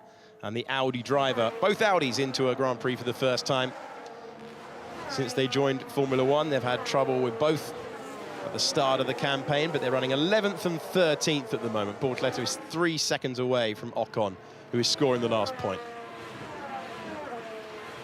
So at the moment, yeah, Ocon coming through. Lawson benefiting as well from the safety car timing to leap into the points as Lindblad fell away from them with the earlier stop. So those that pitted before the safety car, in any sense, whether you're at the front of the field or fighting for points, they all lost out. If you hadn't pitted, you benefited, and that's why Liam Lawson finds himself up in 9th place, trying to bank points for the 3rd consecutive race. A sprint, a Grand Prix, and again, a little bit like Antonelli, it's a double benefit because you pit later, you get fresher tyres, and you get such a reduced pit stop time as everyone out on circuit has to go at safety car speeds. You don't lose as much by going at 80 kph through the pit lane. Hamilton a second away. So Russell with a little bit more energy available to him on this lap for the first time than Lewis Hamilton. So far, Hamilton has had the extra half a megajoule to use by virtue of having overtake enabled, by virtue of being within 1 second. Now you can see the gap just over that 1 second. So it's Russell that has the privilege of having 8.5 megajoules to recharge on this lap, which will give him more energy deployment and a chance to have greater straight line speed at some point, which will be coming up pretty soon. From the exit of this corner, it's 3 long straights, and that's where we'll see this play out for George Russell. Will it be enough? Hamilton getting just about within a second, so this is Russell's best chance to make the pass. Well, Russell will be looking for a clean move, an efficient move, but any move, in all honesty, trying to keep his run going and finishing on the podium. But he will know the McLaren are superb at developing a car. He will know that Ferrari are pushing for a power unit upgrade, as written into the rules with certain reasons, certain parameters hit, and you are allowed to develop. Sometimes, if you're too close in terms of performance, you are not. But Russell knows the dominance of a team in Formula One can be a fleeting thing. So any big point swing to your teammate is not what he needs for his charge at the championship. Neither Antonelli nor Russell have ever contended for the Formula One World Championship before, despite the difference in their Formula One careers. George Russell making his debut in 2019. You could have freeze framed this at any moment and it would have had huge ramifications for the championship. But after the race start, I think Antonelli leading with Russell off the podium seemed like the longest of shots, and the laps are ticking down pretty quickly here. 18 to go, and Russell couldn't make any inroads on Hamilton. I think Lewis actually was just within the 1 second at the overtake detection point on the last lap. Drops away again at the start of this lap, but he was pretty quick through the middle sector last time around. This time Russell's looking like he's in a better position to challenge once again. Hamilton has overtaken Abel because he managed to get round the second half of the last lap well enough to be within a second of Piastri ahead. So Russell has a little bit of a closing speed. As you can see, Hamilton just decelerating slightly in towards Spoon Curve. Overtake enabled, but it is enabled as well for Hamilton on this lap.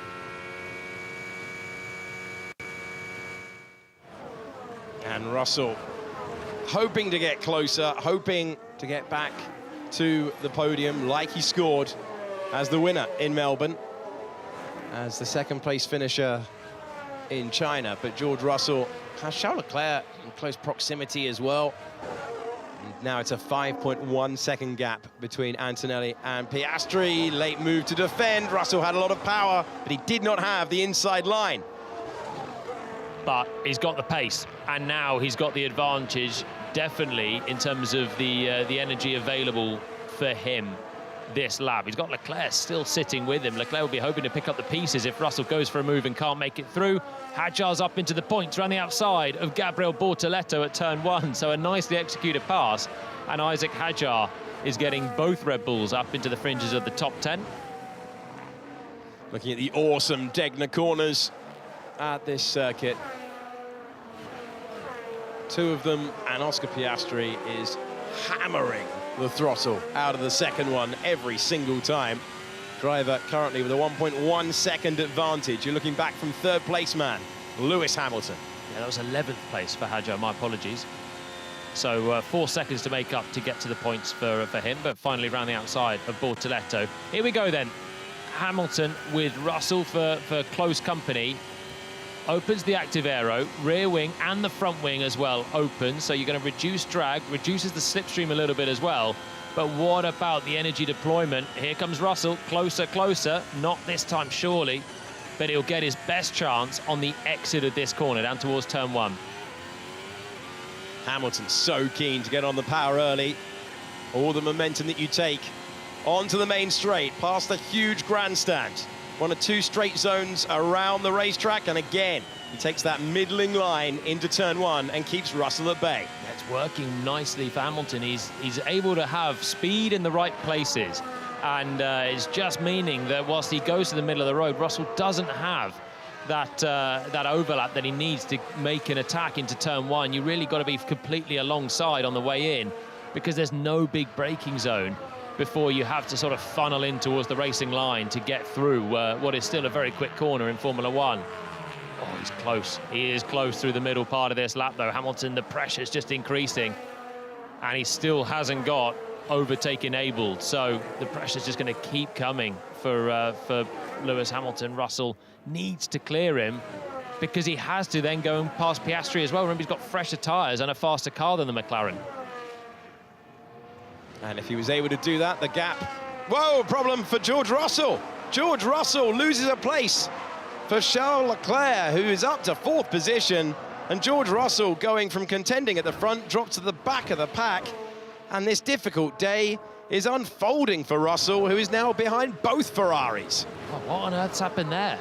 Is it a major issue? Is it just the fact that he's run out of battery at some point and Leclerc's come through? But that is some performance differential on a straight. Is there a bigger issue there for George, who at one moment looked like he was going to clear Lewis? Now, has Charles used everything to pass him, and now George can come back through into 1? It's exactly the same scenario as before. Russell maybe just depleting the battery for a couple of laps, desperate to clear Hamilton, has ended up using it. He was so close behind Hamilton halfway through the last lap. Has he just got to a point where he's got nothing left in the battery pack, and Charles Leclerc has swamped him when he's not expecting it? Well, Charles Leclerc has the option to use the boost wherever he likes, but that is any point, any lap for the driver, who now finds himself in 4th position. And for all of the talk of whether Russell could get past one Ferrari, the second one gets by. He's now in 5th place with his teammate in the lead by 6.5 seconds. Surely there was something else in play there. Can't believe that was just the swing in energy between the Ferrari and the Mercedes. There was a massive difference there for Russell, who looked like he was completely trundling into Spoon. Of course, that is the difference for Colapinto and Behrman as well, that was illustrated with their collision, or the avoidance and the crash for Behrman. Here we go, replay with Russell. So he just starts slowing. Hey, it's got absolutely nothing. No, he's got a bigger issue. That is not just energy deployment there. That's a bigger issue momentarily. And now Leclerc goes hustling after Hamilton. Well, that's cost George Russell both places and momentum. And the pre-season favourite finds himself 5th in the order, off the podium, with Leclerc, Hamilton and Piastri potentially running very, very close to each other. There's a way for them to all have overtake. Piastri's hustling that McLaren to try and stay out of the clutches of the Ferraris. McLaren having a much better weekend with Oscar Piastri. Ferrari acknowledging that after qualifying, saying that McLaren had made a step. Ferrari is excellent in the corners. It doesn't have the performance of the Mercedes power unit on the straights.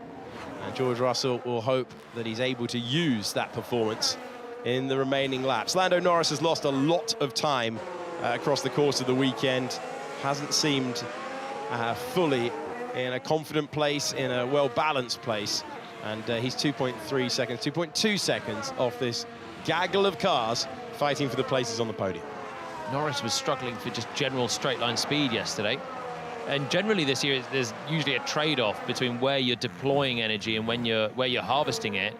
But actually looking at Norris versus Piastri in qualifying, he was literally just slower on every straight, which is a surprise. They have changed plenty of components in his power unit. He's got a new battery for this race, an energy store, after his DNS last time out. Piastri with a DNS, but they managed to repair the part at McLaren. So Norris having quite a few issues, and straight line speed seemed to be it yesterday. And today he's not been able to fight. He's been a little bit unlucky to lose place to Hamilton with the safety car window as well. But Piastri is doing a very solid job. And he'll be happy, of course, that there's now 2 Ferraris as a buffer to George Russell, who you have to still think is the quickest car in all of this train. Antonelli is just cruising out front, fastest lap on the last lap, 7/10 quicker than Piastri, 8 seconds clear, 13 laps to go. Looking like he's going to take back-to-back wins and a pretty healthy championship lead at this rate. Yeah, when he was 6th in the pack on the opening lap, he dared dream of this. This is another fastest lap for the Italian, who ended a 20-year wait for Italy to have a Grand Prix winner in Formula One. You have to say for Antonelli, he made his way through the pack pretty well. Leclerc pitted earlier on, which released him, and then he just had lap on lap better pace than Russell, which is where he's been so far this weekend. He's had a couple of tenths in the bank. We are losing a bit of time for your info. Copy that, Charles. Ah, the old classic, saying that the team's performance is being held up. And Charles Leclerc getting close to Lewis Hamilton. Charles Leclerc wants a wave by. It's a 7-time world champion ahead. Unlikely. Yeah, Leclerc's been a little bit more competitive this weekend. He's had the advantage over Hamilton. Hamilton had the safety car stop and has the fresher tyres, but I don't know if he's got the energy left to defend it. Oh, he does just. It's such a difficult place to make a pass into turn one. It's your final shot. But if you haven't got enough reserves to make it at least halfway along the side of your rival, it's quite an easy place to defend. And Hamilton there using all of his experience to cover the inside into the chicane, cover the inside into turn one, and use the energy just perfectly to make sure that he's in a position just to cover where he needs to. And now that brings Russell right back into play. Not into the first Degner, George, and he knew there was no gap to go by. But the energy deployment playing a huge part here. Russell closing in on both Ferraris. I can tell you, Russell has been working with his race engineer, Marcus Dudley, lap after lap after lap to try and cure the issue that saw the Mercedes effectively just run out of power here and dropped him down to 5th place. They've been trying to find a change with switches on the steering wheel to try and get that Mercedes back to optimum performance. Yeah, you can see it again there. So he's obviously got energy to use, almost running into the back of Leclerc heading into the Degners, but then he's slowing again coming into Spoon Curve. So it's tough times for George Russell out there. It's better times for Charles Leclerc. Close between the Ferraris once again. Nothing between the Ferraris once again. In Formula One 2026, every time we put on a Grand Prix, these two seem to be glued together. And now we're building up to 200 miles per hour. Lewis Hamilton ahead, but for how much longer? Charles Leclerc takes the racing line, and Charles Leclerc takes 3rd place, but they're nearly making contact again. Brilliant battling once more. Charles Leclerc 3rd, Lewis Hamilton 4th. But Ferrari love a fight this year. Oh, my word, they do. They love putting on a show. And, wow, when we were on board, it looked for all the world like Leclerc was sweeping through to a patiently waited 3rd place. But Hamilton put up a fight. I really thought that was going to be Ferrari into Ferrari. I've thought that a few times this year. China as well, the first corner, the long ride into the Titan part. They went dueling, and that was very similar. Hamilton... Well, Leclerc said to him, or said over the radio, that Lewis needs to know the width of his car, and I thought he measured it perfectly into the chicane. I wasn't sure if Leclerc was going to find the grass into the chicane, but he had the inch-perfect measurements between his teammate and the grass, and I think Lewis and Charles there must have judged that to perfection as well. That was super close, and an important move for Charles Leclerc, who gets his wish then. Well, not his wish, he wanted team orders. He had to fight for it. That was not team orders at all, but he gets the position. You're not going to get team orders up against a 7-time world champion. Talking of world champions, Lando Norris has joined this fight whilst the Ferrari scrap.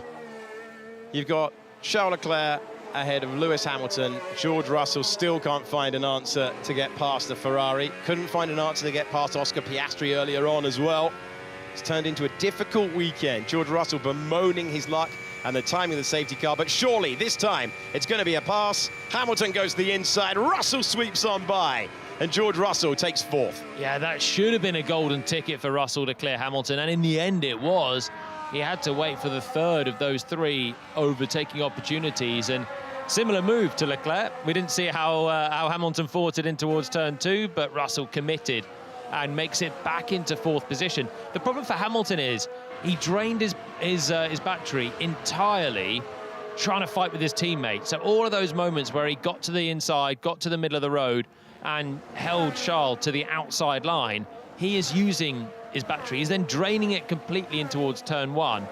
And it takes a while to get it recharged and get it firing for the next big straight.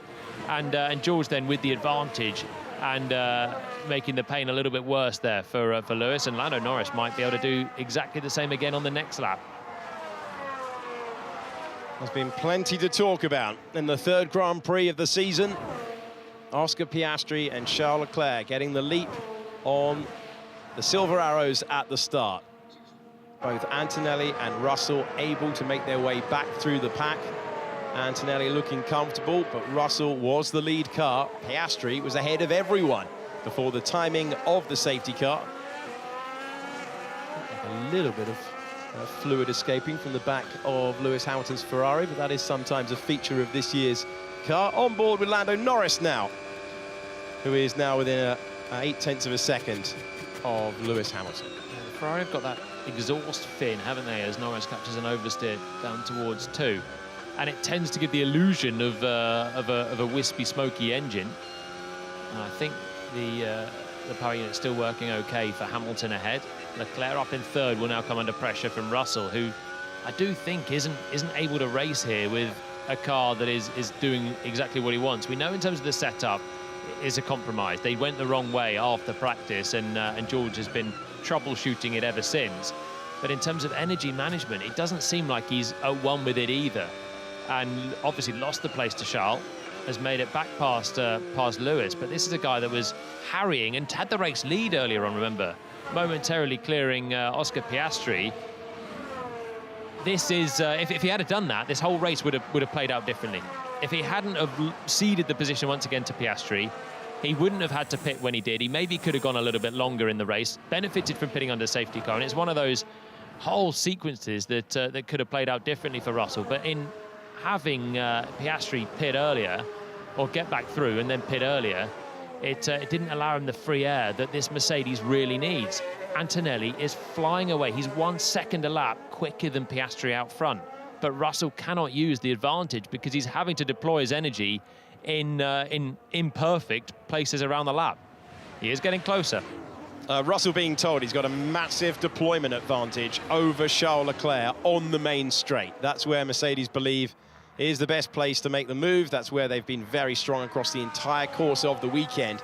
But they are still cycling through options between race engineer and driver. Lewis Hamilton is also on the radio constantly asking what's going on with his deployment, and there's a lock-up for Hamilton, a multiple race winner around this circuit, into the triangle chicane that's seen so many famous moments through the years. Yeah, you could hear the ramp down of the power unit as the energy stops deploying into the final corner, and then Lewis trying to account for that in his brain, trying to work out, okay, what entry speed have I got? Where can I brake to maximize it?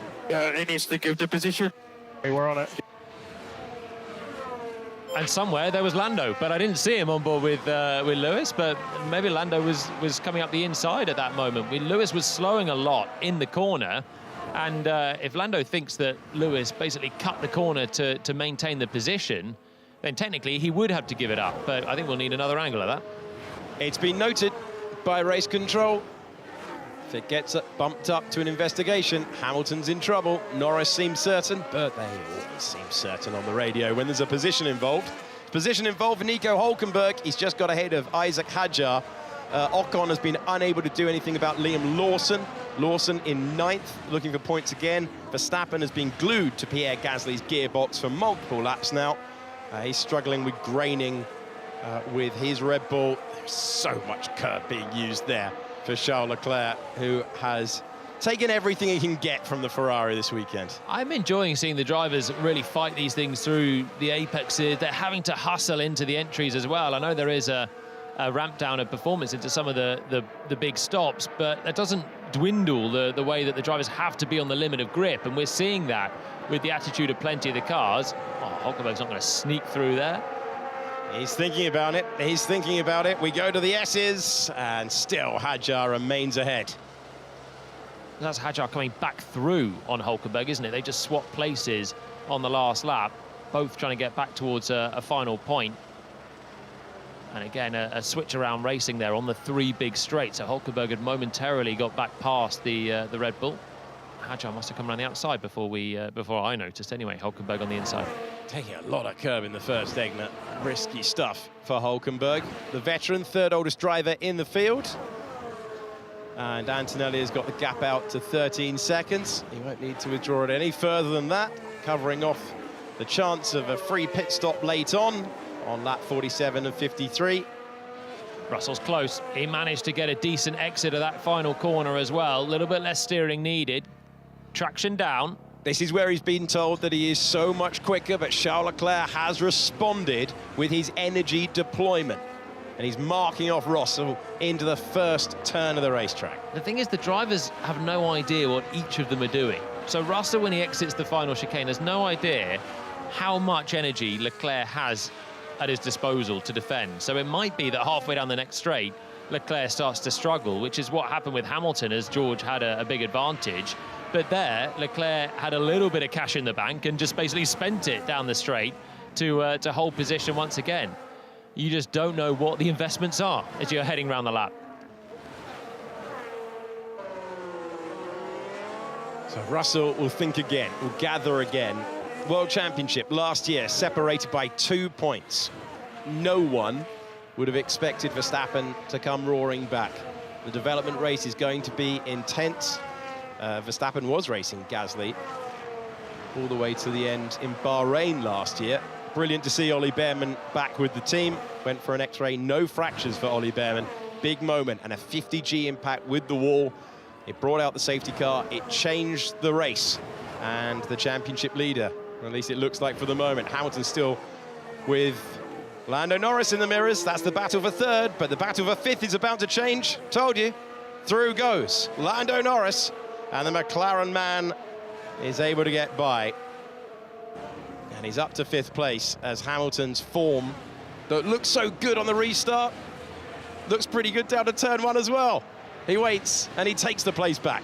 So pass and repass once again. Norris spending his energy into the final corner. Hamilton saving it and back through he comes. So frustrating for Lando.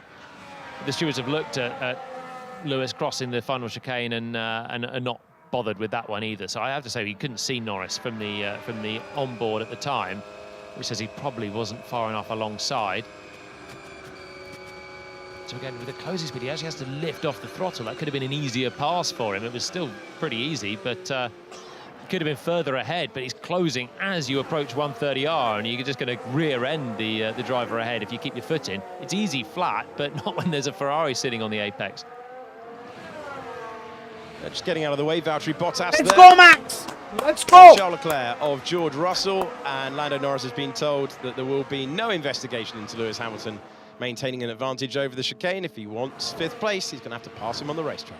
So, without taking anything away from Antonelli here, this has been a superb weekend. He's been the standout driver. His pace has been up the road from anyone, including his teammate.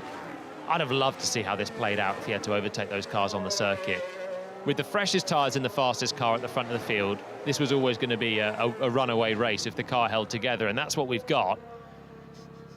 Confirmed, just look after the car. Let's see Russell with a little bit of a chance. Leclerc checking the mirrors. No big closing speed gain for Russell. Leclerc, he is a master at playing these recharge, these battery games. We saw it in Melbourne. He is very, very good at frustrating George Russell, and this is. He's been frustrated since that safety car call, hasn't he, George? It didn't go his way. It done a lot of overtaking early on. Just had one more car to clear, before the last chicane, and then that work was by undone. the battery. But Max came to the main straight with him. Gasly had much more battery left. He just overtook, and Max would bye-bye. To make overtakes for the race win. What would he have done if he wasn't in charge of the safety car restart and he was somewhere in the mid-pack? I can tell you, Jolyon, if they can't fix those starts, we're going to find out. Sooner or later we will, won't we? The season. But it would have made for a fascinating dynamic with his championship rival George Russell ahead, with Oscar Piastri looking to get back on the top step of the podium.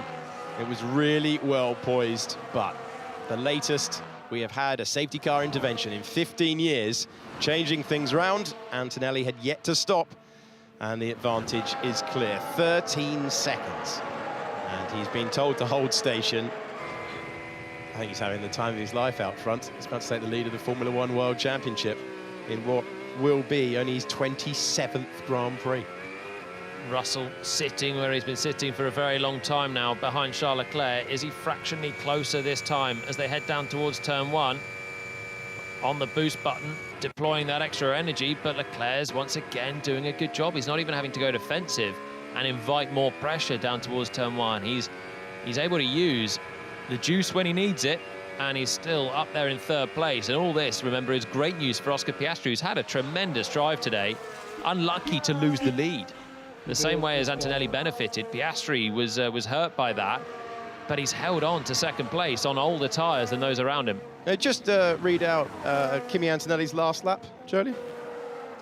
1 minute 32.4, Alex. That's the fastest lap of the Grand Prix, so that message to calm things down, not listened to. He is having fun out there and enjoying himself with a 13.4-second lead. A recovery drive from 6th on the opening lap.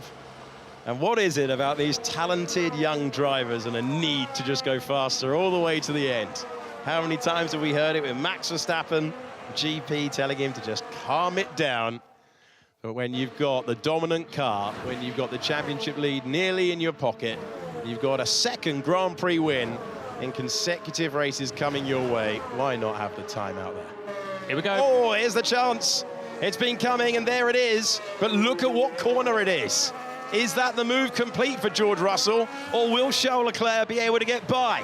Lando Norris is close with Lewis Hamilton behind as well. Over the line we go, and it looks like George Russell has done enough if he can defend it into turn 1. Charles Leclerc sweeping back, though, and he retakes his place on the podium. That Ferrari has cornering speed, and Leclerc has confidence, as does Hamilton.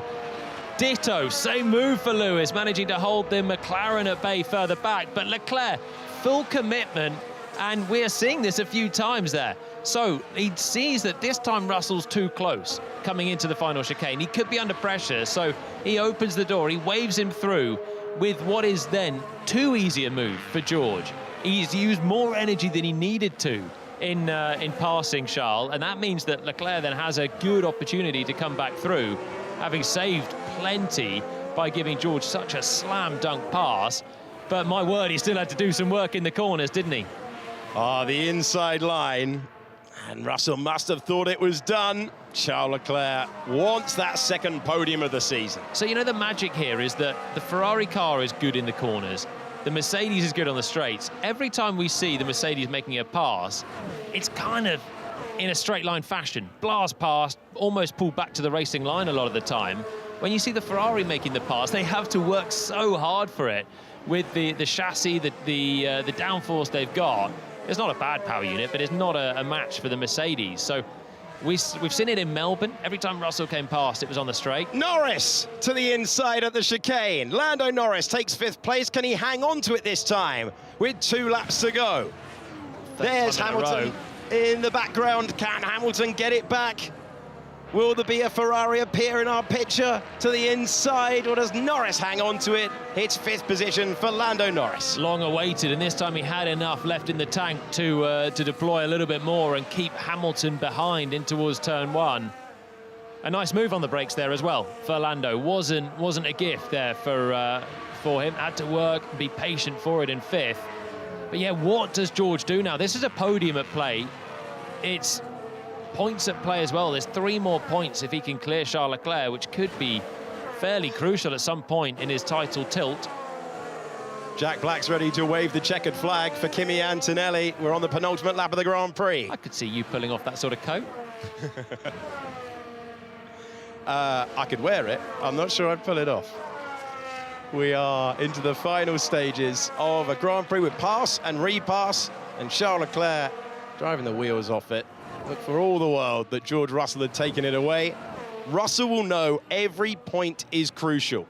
He will know that McLaren are going to develop brilliantly. He will know that Ferrari are still very, very good at getting off the line, and it's tactical games into the final corner. Yeah, he's not quite close enough to commit to the overtake. You know what? Is he going to throw that on the final lap? The problem is for Russell, if he does that on anything but the final lap, he will get repassed down this straight. I reckon we've got a George Russell last corner lunge on our hands. If he's at the same place, he'll release the brakes and try it down the inside, where he doesn't have to then worry about getting to the first corner. He's only got to get to the finish line. That's to come when Kimi Antonelli crosses the line. It's going to be about 15 seconds, 16 seconds afterwards. Kimi Antonelli on the final lap of the race, in the lead once again, getting used to that feeling. He is set for back-to-back Grand Prix wins. Valentino Rossi used to do this all the time, didn't he? It almost like muck around for so long in the noughties MotoGP races, playing with his opposition, knowing that when it came to the final lap, I'll just have you there when I need to. Has George got that in his locker to put one more move and get himself on the podium? Also further back, Max Verstappen all over the back of Pierre Gasly. So we have 3rd place on the line, we have 7th place on the line, but out front, here comes the new hope for Italy, who will win again in Formula One. You are looking at the youngest ever leader of the Formula One World Championship. Kimi Antonelli wins the Japanese Grand Prix and leads the championship at 19 years of age. Oscar Piastri finally started a Grand Prix. It's been a great one for him. 2nd place, well earned for the Australian driver. And Charles Leclerc hangs on by 0.4 of a second. Now to 7th place. Can Verstappen finally get by the Alpine? Has he got anything left? He'll be nudging the car out of the corner, but Gasly's defence holds firm. And Pierre Gasly beats Verstappen to the line by 0.3 of a second. Norris and Hamilton with the cars in front. It will be Lawson and Ocon debating the final points, but this man miles out front. Get in there, Kimi. Good effort, man. Good effort. Yes, man. Woo! Let's go, man. Oh, I was lucky with the safety car, but pace was unbelievable at the end. Yeah, pace was really good on that hard tire, mate. But yeah, we definitely dodged a bullet today. Thank you, everyone. Thanks to all the boys and girls in Brackley and Brixworth. What a car. Thank you so much. You can only play the cards you're dealt. And certainly Kimi with the conclusion there that's pretty clear to see. Got himself to the front. There was a bit of luck in there, but the pace was outstanding. George Russell not able to mount that final attack because Charles Leclerc did the fastest middle sector of the Grand Prix on the final lap. Well done, Oscar. Checkered flag. Great job. P2. Did not think I'd be sat here frustrated that a safety car cost you a win, but that is a really phenomenal weekend. Amazing job. Well, turns out when we start these things, we're pretty good. Well done, everybody. That was, yeah, a great weekend. Really, we've still got a bit of time to find, but yeah, well done, everybody. We deserve that, so thank you. And let's find some more pace. And we'll be doing this a hell of a lot more often. Thanks. Great race from Piastri. Driver of the day. I could go with that. I think he was sensational. Took the lead, unlucky to rescind that with the safety car, and kept those Ferraris at arm's length. Managed the safety car restart very well. What a performance on his first Grand Prix start of the season. This is a look at Lando Norris getting past Lewis Hamilton. So many close battles on track that it was difficult to cover them all off. This was Hamilton coming back. You did that one. Well, it's because there was so much going on, wasn't it? It was at the same time as the two in front were side by side. It was a lovely pass. And then we saw Norris was able to get by once again. Bravo, Charles. Bravo. Let's go. I wish it was for a win, but feels good. For a tough race with a lucky safety car. Yeah, that was a great drive. For me, the three most deserving drivers are on the podium today. Charles Leclerc as well, pitted the earliest of those three. Norris was the first, of course, pulling the trigger. Leclerc covered him off, so whilst Piastri had older tyres, Leclerc's were even older, and he managed to clear his teammate. He managed to clear George Russell and really work for it. And then the genius to keep ahead of Russell, I think, was super impressive. So He would be another contender for Driver of the Day, Charles Leclerc, and Ferrari back onto the podium. A very, very good effort, keeping those points ticking. And remember, the pecking order will change. This is so encouraging for both McLaren and Ferrari to think they can beat a Mercedes. For the first time this year, they have beaten a Mercedes. It's not plain sailing. They romped through in those early laps, but once things settled down, it was much harder.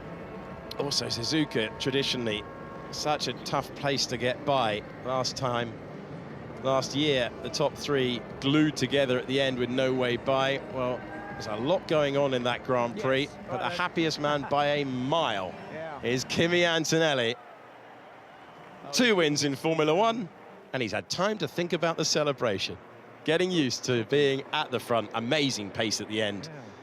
Underline that one. Was that Usain Bolt? That's definitely Damon Hill preparing for the interviews. It was Usain Bolt, to the 1996 world champion, who knows this feeling. He was a 2-time winner around here. And Kimi Antonelli is a 2-time Grand Prix winner in Formula One. The man elevated quickly through the junior ranks to fight at the front.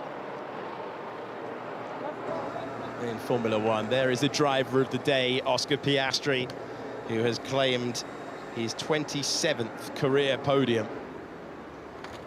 And Lewis Hamilton, good mid-race, but not able to fight for the podium places towards the end. Charles Leclerc says, well done to Kimi Antonelli. That battle between McLaren and Ferrari, it is so good, isn't it? They're really evenly matched when they can take part in the races. And if they can both get closer to Mercedes, we've got a serious season on our hands. Remember the development rate that we saw in the last set of regulations. Again, I can see it coming back. There's a month off. And when we come back to Miami, it will be a different picture, I think.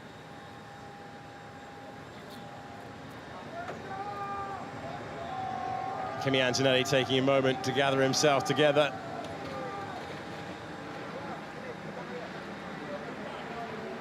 And all smiles once again.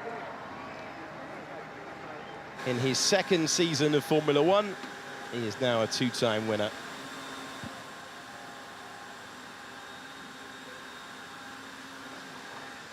And the first teenager to lead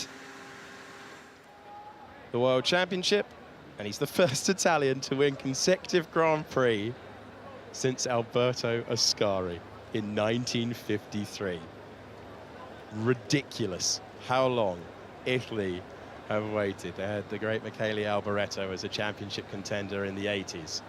But Ferrari as their team, sometimes out of necessity, but Antonelli absolutely the championship contender. And a fine start to the season. So all celebrations for Mercedes, and the top 3 are speaking to the 1996 world champion, Damon Hill, in Parc Fermé. Kimi Antonelli, congratulations. You are officially the youngest ever person to lead a Formula One World Championship. Do you have anything to say?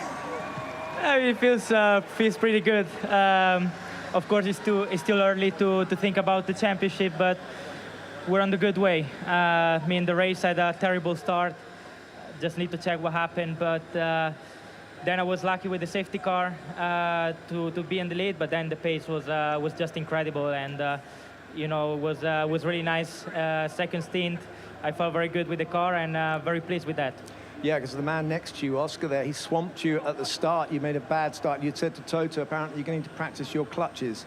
Yeah, luckily I got 3 weeks, so now I can practice some clutch drops just to get a better feel with it, because definitely it's been a weak point so far this year. And I need to improve that, because you can easily win or lose races with that. But you were working way back up through the field anyway, weren't you? And then you had the safety car came out, which really handed you the lead. But after that, you looked absolutely masterful, totally in control. Yeah, I think obviously we were very lucky with the safety car, but on the medium we were really strong once I got some free air, and then on the hard the pace was just incredible. So I don't know what it would have happened, how the outcome would have been without the safety car, but yeah, definitely was made my life a lot easier. I'll come back to you in a second. Oscar, you finally got a race in. Turns out we're all right once we get to the start. Yeah, so, and at one time you were saying that you thought you were comfortable and you could possibly hang on to the position, but then you have the safety car. Yeah, it would have been really interesting to see what would have happened without that. I think, yeah, I could keep George behind, and just before the stops, we're actually pulling away a little bit again. So, yeah, a shame that we never got to see what would have happened, but I think for us at this point to be disappointed about finishing second is a pretty good place to be. So, yeah, massive thanks to the team. I think we did a really good job of executing with what we had. I think, we clearly still need to find a bit of performance, but yeah, we took every opportunity we had today. Well, it was closer anyway, wasn't it, than not even getting a race, but well done for that. And Charles, also fighting third place, you had to do everything you could to hang on to it. You got a bit of pressure there from George at the end.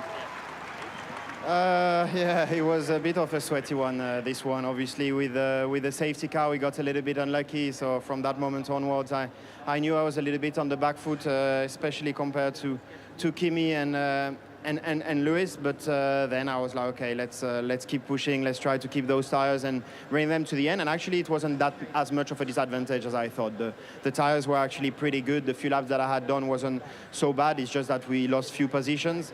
And then, yeah, it was quite a fun race. Just not quite enough to get Oscar, but yeah, it was a cool race. Well done. And Kimi, we've got a little bit of a gap. You're going to practice your clutches, but this is it. You've won in Suzuka, one of the great tracks on the. Have you got a few words to say for the Japanese fans? Yeah, I mean, I'm really happy to have won in such a special track in front of these, amazing fans. I think, driving and racing here is a unique experience, and yeah, really looking forward to come back next year. Arigato. Well, Kimi, congratulations, and we'll be back in Miami in about, I don't know, 4 or 5 weeks' time, I think it is.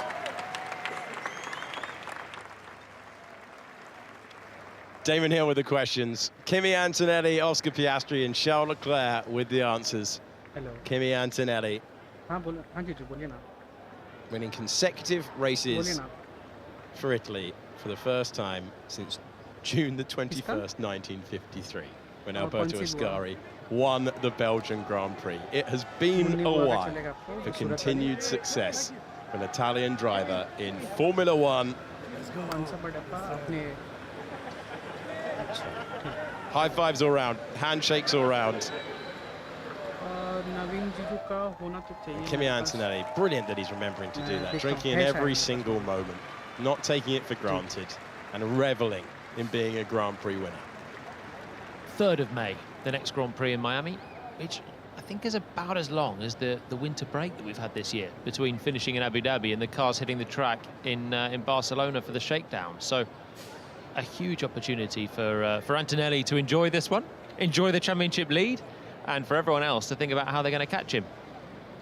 Yeah, teams that have got off to a tough start. Aston Martin, Williams with time to undo the damage. Audi, for example, have got time to look at why they can't get off the line particularly effective, because their race pace was good, but they lost so many positions at the start today. Same for Mercedes. If they can sort that, we'll have a lot less to talk about in Grand Prix, but they will have an easier Sunday afternoon. That instruction was listened to a fair bit, sir. The crowd with so much personality here are waiting for the podium ceremony. Cool down room time. Chi è questo? Chi è? Grandissimo.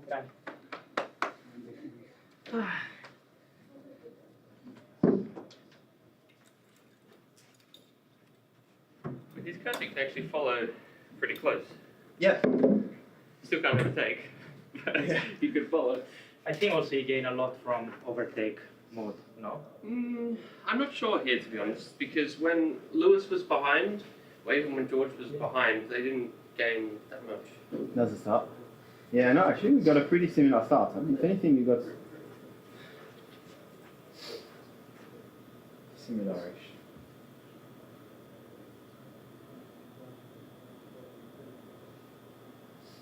But yeah, your deployment was very strange. Yeah. Very strange. Like for me, it was the biggest difference since the beginning of the year with the deployment. But like in turn one, I couldn't get. I was like on boost everything. I couldn't get. Yeah. But then I was oh my god. Wait. I finally see what you mean about the mushroom. It's pretty. Yeah. It's pretty accurate. Look at that. What happened there? It looks like he was on a charge mode. Yeah. Oh, that was a close one. No, but here he came back. Oh my god. We touched. I thought I had a puncture. Yeah, we're like you were deploying more into 13, and then we were deploying more into 16 compared to you. Yeah. Yeah, but like not every lap. No. Some laps, you guys were deploying a lot into turn one. Like George was flying into turn one. Well, we were changing a bit strat modes. Yeah. Just to get because when you're in a train, it was difficult. You were flying at the when you had Freya, no? Yeah. What was the lap time? But even on. Well, pretty in-depth cool-down room discussion for the top three. Our podium finishers at the third round of the season, Charles Leclerc, Oscar Piastri, and our race winner and new championship leader, Kimi Antonelli, who's taken his second Grand Prix win at the age of 19. Oscar Piastri with a 27th career podium, scored his first at this circuit. Bravi. On the medium, I was happy if I got into the 34s. I think I did like 1 or 2 laps in the 34s. I was like, yeah, I'm going all right. Yeah, you guys in the race. Yeah. It's a post-credit scene for the cool-down room. I've not seen that before. Visit from Stefano Domenicali, CEO of Formula One. Some bonus content. Never know what you're going to get with the cool-down room. All sorts of occurrence in there. Lewis Hamilton, he's like, no, this is really nice. You've done it up. Because it hadn't been that way. He'd missed out on it the previous year. Ferrari back on the podium with Charles Leclerc. They've been on the podium with every Grand Prix so far this year, so a much better start to the campaign than they had in 2025. And Oscar Piastri's buzzing, isn't he? He's absolutely delighted to be back in the thick of it at the front. Well, that's the thing. He lost the lead because of the safety car timing, but I don't think he ever really believed he could win the race. I think it was a shot at trying to do something special, and actually for him to finish second, what a result in his first start of the year. Okay, here comes Charles Leclerc onto the podium for the 52nd time in his Formula One career. And second time this season.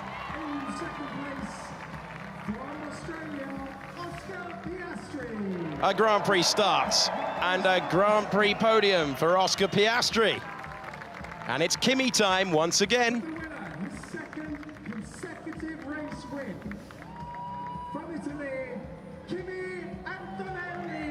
The unmistakable Kimi Antonelli onto the podium. Brilliantly announced as ever. And it's time for the anthems. And in his honor, and back of the Mercedes-AMG Petronas Formula One team, the Italian and German national anthems.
The Italian and German national anthems played for Kimi Antonelli and Mercedes. And this is always a special trophy. A wonderful moment for Kimi Antonelli. A second consecutive Grand Prix win. And he lifts it high above the circuit. Points to his team.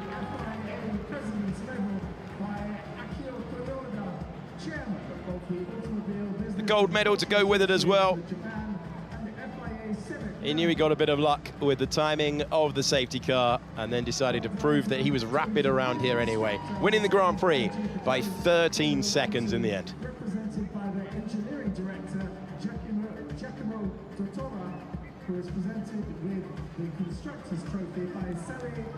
Giacomo Tortora is lifting the trophy aloft for Mercedes.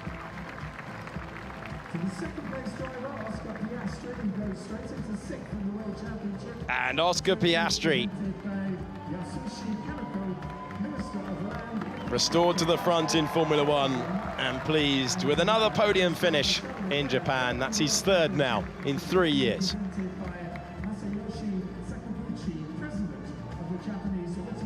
And Charles Leclerc called it a bit of a sweaty race out there, a top performance. And a 50-second career podium for the Ferrari man who's been on the rostrum in Australia and now Japan in 2026.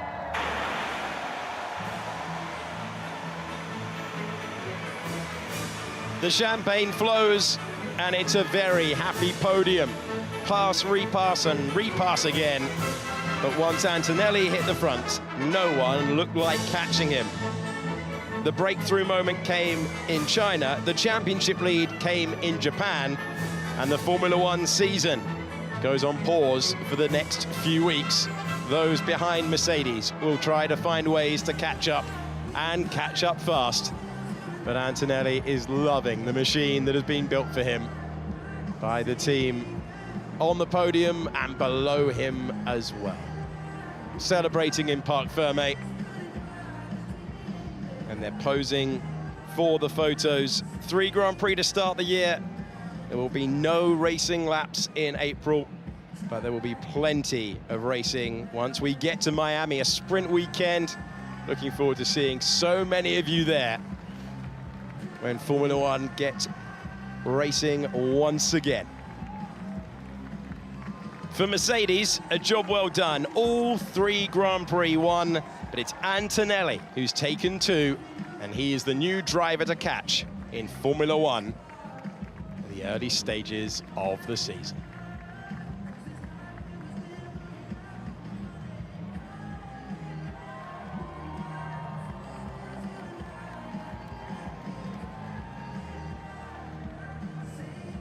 Antonelli posing for the photographs, and the snappers behind wanting the pair of them. These are hard-earned moments from go-karting through the junior formula and rush through the junior formula to the top step of the podium. Back-to-back wins for Mercedes and... Hello guys, thank you so much for tuning in. Bye-bye, have a good day. Bye-bye, bye-bye, bye-bye.